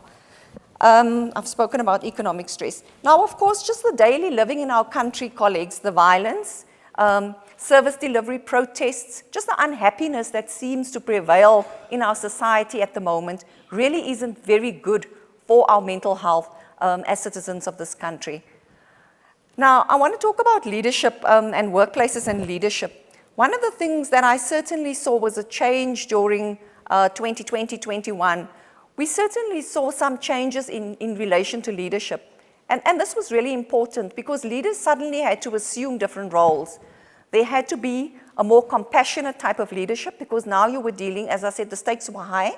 There was the possibility of people losing their lives. So you saw that leaders almost needed to cross the boundaries of what they were comfortable with in terms of managing the outputs and the performance of people. But now it was about your family life and if you were well, if you were ill, all of that. And that was really a different way. And it was almost rehumanizing our workplaces. I'm not sure that we've kept some of those lessons that we've learned over the period. And I have a sense that we've gone a little bit backwards. And part of that is about learning new leadership paradigms.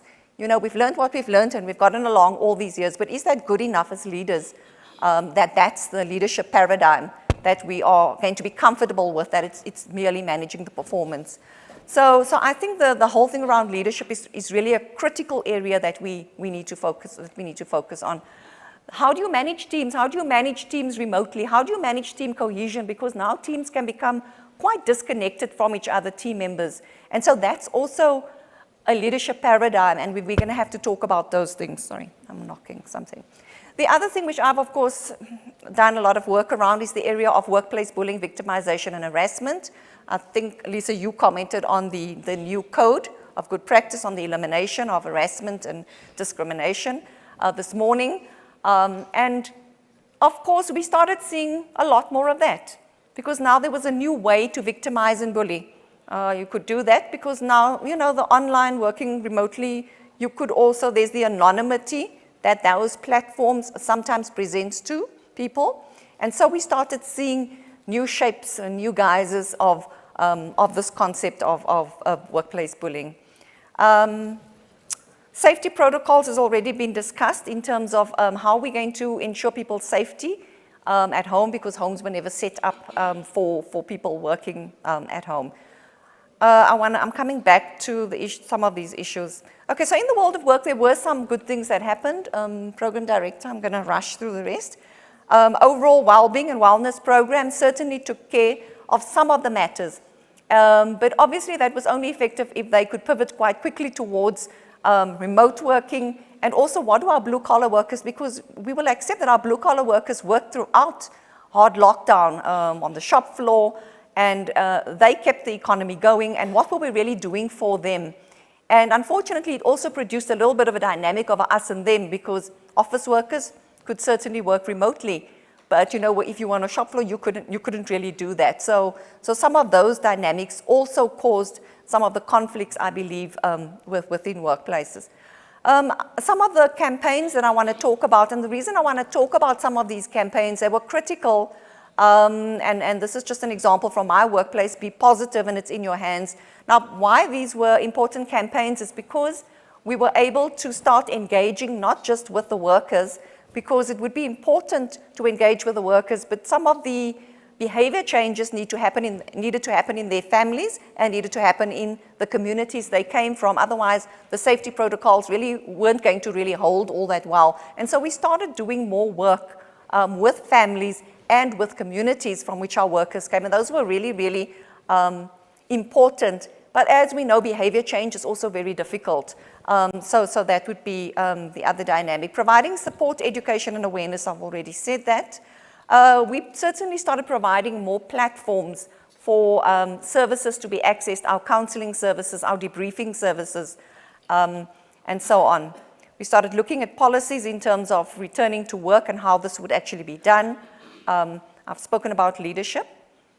I've spoken about the leadership paradigms and so on. So I think we have gone back to where I'm sad to say that some of the lessons I feel are lost. Workplace considerations, privacy issues, how are we going to, as we move forward, how are we going to be surveilling people, how are we going to be managing people, because we started seeing a lot of that. Wearables, companies were using wearables in some sort of fashion because that's how we were going to manage people, because we didn't know of any other way in which we could manage people, and what are the privacy issues around that.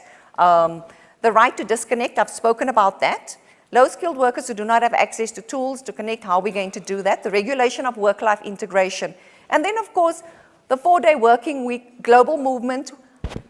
Obviously, we have a completely different setup in our country. I mean, in terms of our employment and labor legislation, how would this work? Does it mean we can employ more people? Does it mean 4 days, but in actual fact, you must do 5 days work in 4 days? What does that actually mean? And there is this conversation going on globally, so we need to be part of that. And the reason for this conversation is largely in relation to mental health considerations, in actual fact. So those are certainly from a policy, legislative perspective, some of the issues that need to be spoken about. And I think this is my last slide. It's just again. I think it's critical to include mental health professionals in consultative processes. I think there's a lot of work that needs to be done. We, as I said, we were quite late with the COVID pandemic. We came afterwards.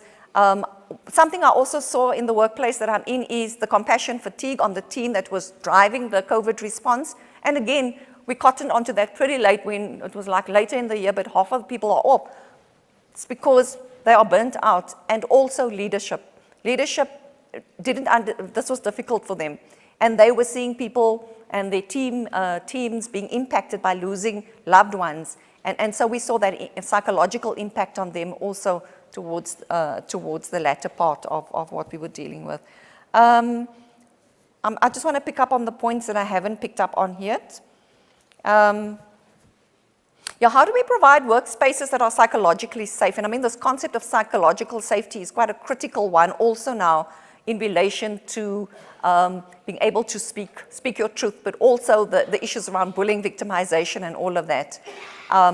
So I think there are things that we should do as individuals to look after ourselves, but I think the important thing, of course, for the community here is the systemic issues that we need to look at. And I think, yeah, mental health literacy, stigma, we need to talk about stigma. Critical one, why people are not talking about mental health issues, and early recognition of mental illness and support is really, really critical. The prioritization, I think I don't want to belabor that particular point. But I think I just want to end up by saying that the greatest cruelty is our casual, what's this word that I've got here? Is our casual, sorry, I have to put my glasses on to read. I couldn't even remember this. Our casual blindness to the despair of others. So my plea today is, I'm here today, I've spoken about this, and it's wonderful for Lisa to have invited me here. I want to say I hope this is the start of a journey where we take mental health far more seriously, because it is really an important issue. Thank you very much.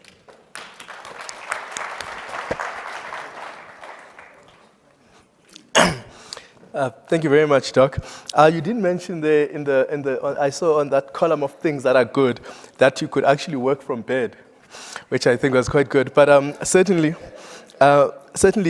you know, a very, very informing discussion and one that we really, really must take forward. There's still a lot, as people go back to work, the loss that they've suffered, and then, of course, that we should be aware in terms of the pressures that everybody is getting at. As I say about talking about working from bed, of course, it raises a very interesting thing because there's a sector of workers that have not had those opportunities, that actually have been quite vulnerable through this period. And I'm inviting here Ms. Jane Barrett, who actually is going to zoom into the vulnerability of the informal sector, and that discussion is quite important as we end this session. Thank you very much, Dr. Barrett. Thanks. Thanks, everybody. We seem to be at the end of the...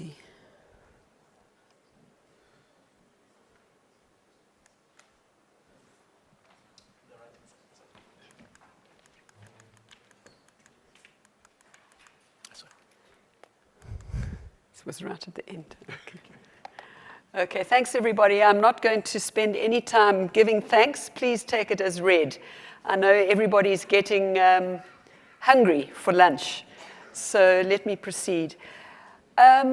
Firstly, I want to just thank particularly Chifiwe for making a really important point about the connection between the formal and informal economies, that in fact they are completely integrated, and I hope that one of the takeaways that you will have from my input today is a reminder of this, that we don't have two economies. We have one economy where different groups of people play different roles. And in the example that was given of the tourism industry, about the bead seller on Durban beachfront playing a role and making a contribution to the economy through the tourism sector, is really, really important. And I want you to bear that in mind as I go through my presentation today.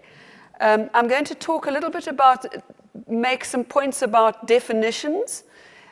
give you some statistics, and then go into the policy issues that I was asked to address. I'm going to talk then a little bit about what workers in the informal economy are already doing to push for the implementation of changed policies, and then to highlight some of the challenges that we face, and then make some concluding remarks. So just to start off, I want to make the distinction between informal employment, the informal economy, and the informal sector. They are three different things, and they're often used interchangeably, and they often confuse people. So firstly, just to explain informal employment. Informal employment is a job-based concept. It defines the employment relationship.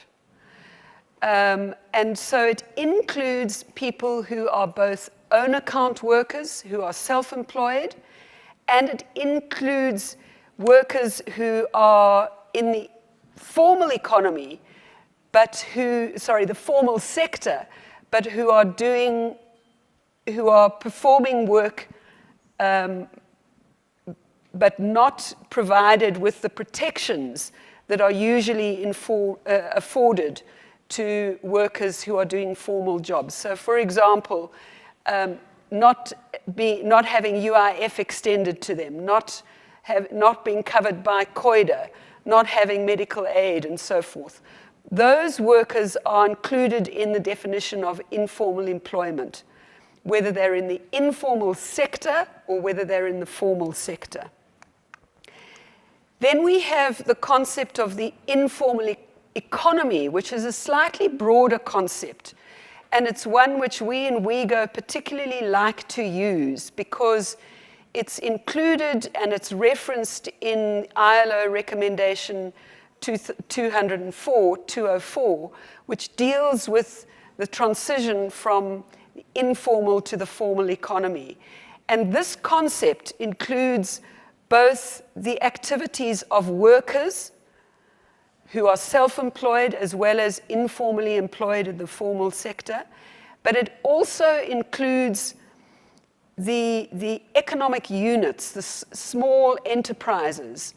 So it's a slightly broader concept than informal employment. And then finally, there's the question of the informal sector, which is an enterprise-based concept defined by the characteristics of the place of work. And this, in the definition that's used in South Africa and generally speaking used by the ILO and countries that do collect data, the definition is, the components of the definition are firstly small workplaces with fewer than 5 workers who where tax is not deducted, and employers, own account workers, and unpaid family members, or workers who are not registered for either income tax or VAT. And the reason why it's important to understand this distinction is that when people use the terms loosely, there are policy implications, both in terms of formulation of policy as well as implementation of policy. And just to give you an example, and I won't name the municipality, but not so long ago, one of our municipalities published what was called an informal sector draft policy. And when you read the text, what they were actually referring to was only street vendors. So there's a lot of confusion about these terms, and we don't have time to discuss the detail, but please just bear in mind the important distinction and try and be a little bit more careful in using the different terms. So what do the numbers look like? I've looked at the latest quarterly labor force survey results, and please bear in mind that what we read publicly in those quarterly reports is less than what our statistics people actually have at hand. And I think there does need to be a discussion about drilling further down to the metadata that is available, and so having a slightly more accurate picture of informality that should be available through the statistics that are gathered. So just to summarize, if you look at the third line, we've got a total figure for the numbers of people employed in this country of 15.6 million, of whom 10.5 are in the formal sector. That is, businesses that are registered as businesses that pay tax and so forth. And remember that some of those 10.5 million, although they're in the formal sector, are informally employed. They're subcontracted, they're not registered, they haven't been registered for UIF or one of those characteristics. So some of them are informally employed. Then we have 3 million who are employed in the informal sector. That tends to be small, small businesses, less than 5, as well as own account workers. And we have 0.9 million in agriculture, many of whom, remember, are not registered for UIF and so forth, and so are also informally employed. And we have 1.1 household workers in private households, in other words, domestic workers. Again, the majority of whom are informally employed. Why? Because they're not registered in terms of the laws that they should be registered for. So looking again at the whole question of informality in the formal sector in particular, again, if we look at the quarterly labor force survey results, and these are quite interesting to look at, and a lot of commentators don't generally look at these figures. We've got 3.6 million workers who do not have sick leave applied to them, 5.8 who do not have access to parental leave, maternity leave or other forms of parental leave, 4.8 not registered for UIF, 9 million who have no access to medical aid, and 2.3 with no written contracts. So obviously some of those are repeats. You might have a lot of workers who don't have sick leave, don't have parental leave, no UIF, none of those. Some of them will only be missing 1 or 2. So we need to drill down a little bit further, but based on a kind of guesstimate interpretation of these figures, if we add them all together, the informal sector, the high proportion of agricultural workers who are informally employed, the high proportion of domestic workers who are informally employed, and other workers in the formal economy who don't have protection, we're looking probably at about 7 million workers, which is almost half of the total workforce of 15.6 million. So it's quite a staggering figure. And just as a reminder what the global figure looks like, 61% of the world's workforce is informally employed in the ways that I describe. Either they work in the formal sector and don't enjoy the rights that they're actually entitled to, or they work in the informal sector and are self-employed and so on. So 61%. So the question is, how do we reverse this? What do we do about it? The first point is that of the importance of ending the informalization of work in the formal sector.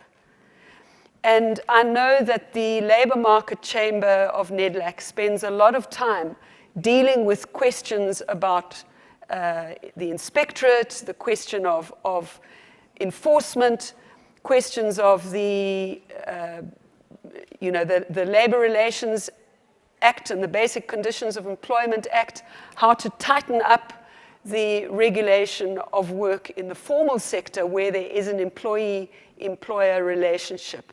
So I'm not going to talk a lot about that, except to say that an interesting report has just come out, published by a group called Fair Work. It's just reported on in the daily press today, in the business press today. And it's a report on disguised employment, platform work, particularly Uber workers, Bolt workers, those kinds of workers.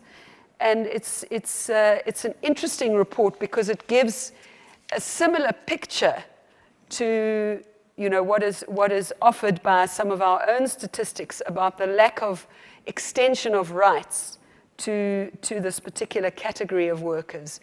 And certainly in the debates going forward, we would plea as we go, working on the question of decent work and informality worldwide, that the trade union movement puts a lot more energy and the business sector in their engagements in government into this whole question of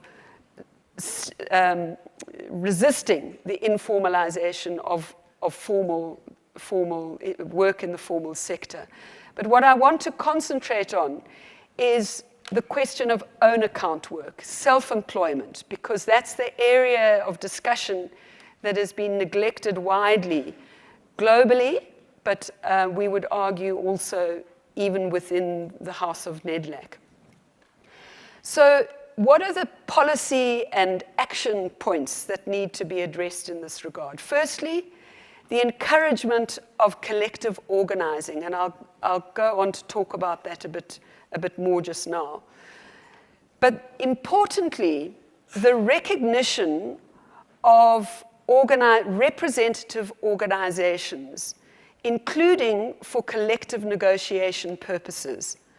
And I really want to emphasize this because all the parties in Nedlac, and I would exclude community here because community, I think, understands these things better than the other three parties. Business, labor, and government seem to resist the idea that self-employed workers should be included in a process and a policy-wide process of collective negotiation, where their organizations are recognized at a local, a regional, and a national level, and negotiated with in the same way that organizations representing workers who have an employee-employer relationship operate. And the reason that we emphasize this is that the majority of self-employed workers are in a dependent relationship to one or other institution, and sometimes a range of institutions. So they are not entrepreneurs in the sort of traditional sense of the word, with access to capital, access to resources, where they have a business orientation. They are operating in a survivalist environment where they are dependent largely on the local municipality for space to work, if they're a street trader, space to store their goods, if they are a waste picker or a street vendor, access to electricity, to water, and so forth. They are entirely dependent on institutions of government at a local level in order to make their livelihoods succeed. So they have a dependent relationship, and there is the potential for a counterpart to be there for a collective negotiation process. And it talks to a slogan which worldwide self-employed workers, in particular street vendors, have been using for years, which is nothing for us without us. Talk to us, but talk to us collectively. Don't make decisions top-down. Then there's the whole question of extending social protections. And some good progress has been made in South Africa in the last couple of years with discussions with the Department of Social Development, which is thinking really seriously about how the possibilities of extending some social protections to self-employed workers. But that needs to be speeded up, and the discussion needs to be expanded. Infrastructural support. I've talked about the importance of recognition and negotiation. The kinds of infrastructural support that own account or self-employed workers need at a local level include, as I said earlier, sorting and storage space, access to water, access to electricity points, and so forth. And this is not to say that these workers necessarily assume that it should be free, but these things are simply not provided. Health and safety provision, for example, if municipalities could engage self-employed workers to make the spaces that they work in more conducive to a healthy and safe workplace. So occupational health is not impossible to extend to workers outside of the employee-employer relationship. And then finally, then the question of doing away with harmful and punitive regulations. This is absolutely critical. Generally speaking, it's not just a South African problem, it's a global problem. The whole framework of regulation of self-employed workers is punishment, confiscation, eviction are the primary components of it. It just doesn't work for self-employed workers. We've got to get away from that concept, those concepts. And then finally, the whole question of the recognition of the people who work in these spaces and in this way as workers. Please stop imposing a perception that doesn't fit. Just to share a little bit with you about organizing that currently exists amongst self-employed own account workers. These are images of reclaimers in Joburg. I'm sure all of you have seen the reclaimers across the country from wherever you come. They are organizing. They have a national organization and a number of local organizations. So don't just see them as individuals who are operating in complete isolation of one another. Then we have domestic workers. I'm sure everyone in the room is aware that domestic workers are organized into trade unions, but they are struggling to make progress in getting the rights that exist for them in law extended. So here's a photograph of a workshop earlier this year where trade unions of domestic workers were talking about and then engaging with the Department of Employment and Labor on extension of COIDA and UIF, which is part of the process for workers with an employer to transition from informality to formality. And then home-based workers, and I really want to make the point here that, working from home is not new. Let's not pretend that it's a new COVID phenomenon. There are 260 million home-based workers throughout the world, many of them based in Asia, in the garment industry and so on, but hundreds and thousands of them also based in our own country, long pre-COVID. Workers who work from home and either produce into the value chains or who sell the goods that they make or the services they provide individually. So a national organization has recently been formed of home-based workers. Please keep your eyes open for that organization. Street vendors are organized across the country and across the globe. These are images of the workers in the Yeovil market, taken just a couple of weeks ago. And just to make the point that the spotlessly clean market, which by the way is operating, although a section was damaged through a xenophobic attack and a fire, but the market is spotlessly clean, partly as a result of the negotiation of the traders organization there with the city about the insourcing of cleaners who were providing a service but an unsatisfactory service. And since the insourcing and the proper kind of supervision of these cleaners by the city, the market has become completely spotless. So again, showing the connection between resisting the informalization of formal workers who should have rights extended to them, and then the self-employed workers in the marketplace. And that's just a copy of a do no harm leaflet that the street traders nationally produced during the course of the pandemic, about a call for a moratorium on evictions of informal traders and a number of other key demands. So just to wrap up, firstly, there is no shortage of international and national tools and forums. I've listed them there, and if you want the links to them, I've included them in the presentation. But the key one amongst those tools is ILO Recommendation 204.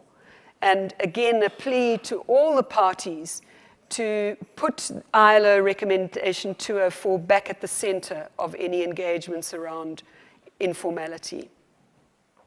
And that's just an image of a national summit held in 2018 on that. Okay, I can see I'm being asked to wrap up. So the challenges. Can I have 2 minutes? 1 minute? Firstly, we're still a bit stuck in this dichotomy of formal, informal. Again, a reminder, again, a thanks to our previous speaker about showing the connection in the tourism industry. We still have a tendency of a top-down approach. We have a challenge of the lack of coordination between government departments and a lack of knowledge and understanding of the activities, particularly of own account workers, their issues, and their contribution to the economy. There's a tendency still to see them very much at the fringes and invisible. There's often a lack of knowledge about the tools that are available, the existing agreements, both internationally and locally, and then this ongoing challenge of the lack of recognition of own account workers as workers.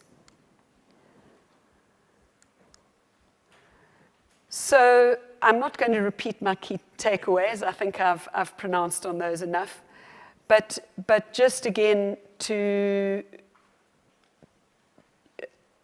yeah, only bottom-up works, I think, if I can summarize. We must respond to the needs on the ground, the organizations on the ground, and the demands expressed by those workers. Thank you.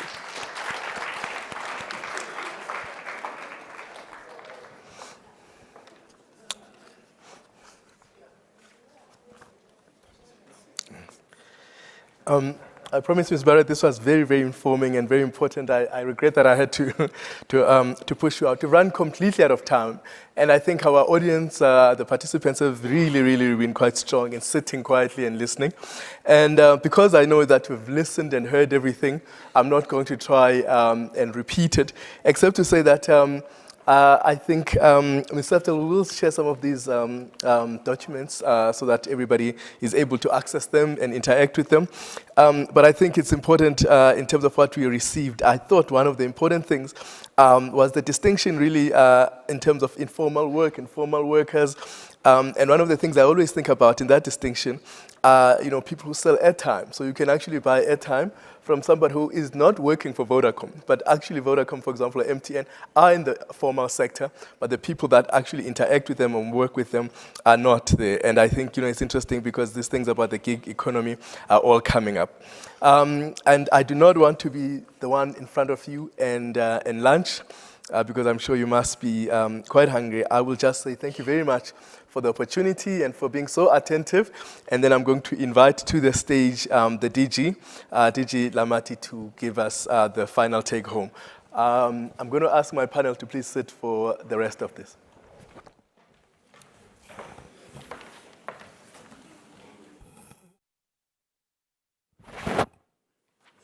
Thank you very much. Mr. Pai, thank you very much for facilitating this session.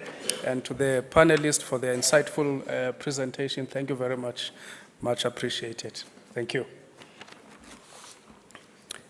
I'll now call upon the Deputy Minister, Ms. Boitumelo Muloi, to give us a vote of thanks. I can release the panel.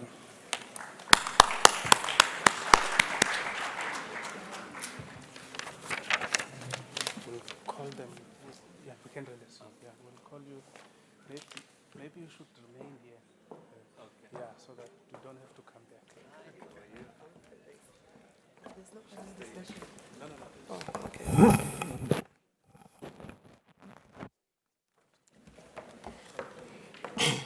Sanbonani dumelang. Are some really think I'm meeting Bagaishu. Are we still here? I realize that I'm the one now who's between you and lunch. My apologies.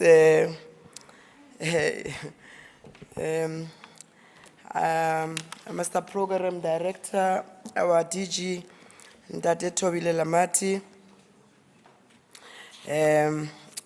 As we come to the end of our 27th annual Nedlac Summit, please allow me to express our sincere appreciation to everyone who has contributed in making this summit a success that it is.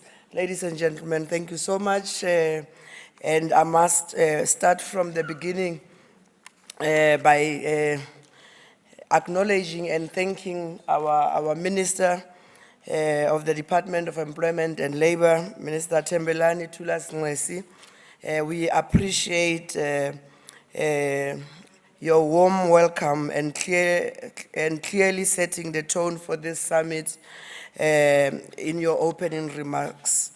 And I must also take this opportunity, ladies and gentlemen, to acknowledge the presence of the Minister of Finance, Ndate Enoch Kodongwane, amongst us, and the Minister Stelanda Beni, who creates for small business development, who creates our summit.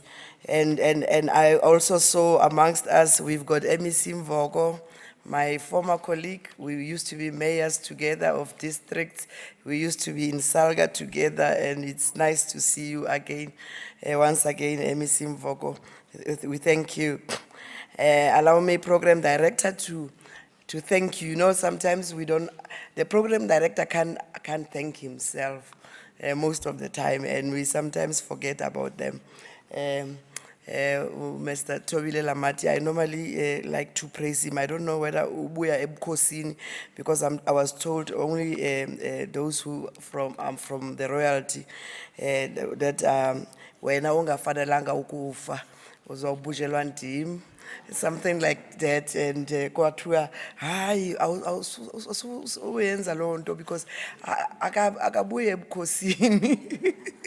So, but I like that because it actually means selflessness. If I really think that I would die for you, DG, you must know that you are very important. I want to thank you for ensuring that this program runs as smoothly as it has, without any disruptions, and for having captivated our audience to the extent that at least they are still here now, because you would have actually had an empty room by now. But let me also take this opportunity to thank our Executive Director of Nedlac, Lisa Sefter. Thank you for providing us with very clear picture on Nedlac's performance and for your for your strong leadership in steering this institution to higher heights where it is now. We thank you so much. Job well done. Thank you. I must also take this opportunity to thank the leaders of Nedlac social partners who are here, Mr. Kaskavodia, Mr. Tulani Chefuta, and Mr. Bekin Chalinchali, with your beautiful daughter that I've seen earlier on. Thank you for providing your reflections on Nedlac's performance and sharing some pointers to focus as we march forward in our quest to addressing the pressing social and economic challenges facing our country. We thank you so much. To our speakers, Mr. Director of Operations, Dr. Yakub Abba Omar, thank you so much. Our ILO Assistant Director General and the Regional Director for Africa, Ms. Cynthia Samuel Olonjuwon. I think I've captured. We want to thank these leaders, those speakers, for sharing thought-provoking and empowering perspectives on the impact of the changing global balance of forces on the South African economy, poverty, and employment, and on how the world of work has changed in the continent and as a result of COVID-19. But among others, I think I've captured that how do we measure productivity, especially where it relates to remote work. Our panelists here before us, our COSATU parliamentary coordinator, Comrade Matthew Parks, we thank you. The CEO of Tourism Business Council of South Africa, Ndate Chivengwa, the Transnet Executive Manager, Health and Wellness, Dr. Marion Bosches, the WIGO Director for Organizations and Representation, Ms. Jane Barrett. We thank you also for your own thought-provoking insights on reflecting the world of work post-COVID-19 and sharing with us possible policy responses that can be considered by our social partners going forward and linked to critical issues pertaining to remote working, travel, mental health, and informal work. Our facilitator of the session, and Tatepai, thank you so much for facilitating the Nedlac panel discussions, which has actually helped us to glean some wisdom from the panelists. We thank you heartily. All our Nedlac social partners and the Secretariat itself, we want to thank you for working tirelessly towards the realization of this Nedlac's achievement. We have seen through Nedlac, and those who have been working behind the scenes, we normally don't thank them, we forget about them. We take this opportunity to thank you for the work that you have done to pull this through. This is our first summit in how many years now? 2 years, that we have not had a physical summit. I also want to thank all esteemed guests, yourselves, and the media who have graced us with their presence and attended this summit, and including those who joined us online. Thank you so much. And all service providers, ladies and gentlemen, who for rendering the various services that enable us to convene this summit successfully. And this summit will not have been this successful. Thank you. Without your assistance. Thank you so much, and thank you. But also, there is a point that I want to just elevate, that DG, I think you have captured well, and I'm sure our Executive Director has also captured that, the issue of disability. I think in future we need to, we will have to correct such. I'm raising it because it was raised by somebody who used to work in my office when I was the mayor, Mr. Karel Lehloho. So I think we'll have to look into those issues of translating services, issues of sign language for the future and stuff like that.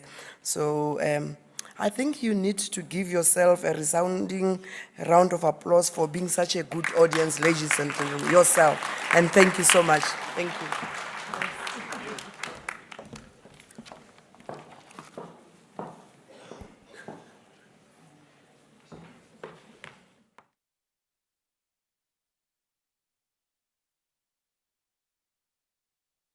Thank you very much, Deputy Minister. I have just four announcements. Someone left this phone in the bathroom. Can you come forward and claim it? I'll leave it with the Nedlac officials if you don't come now, but here it is. Secondly, lunch will be served at Hall 4 to the right of this hall entrance. The third one is we would like to ask the ministers, DM and the MEC Mvoko, and overall conveners and the speakers to remain and come to the podium for a photo shoot. We also want to hand over a token of appreciation to the speakers as well. And the chamber conveners are also asked to remain behind for the photo shoot. I now declare this 27th Nedlac's annual summit closed.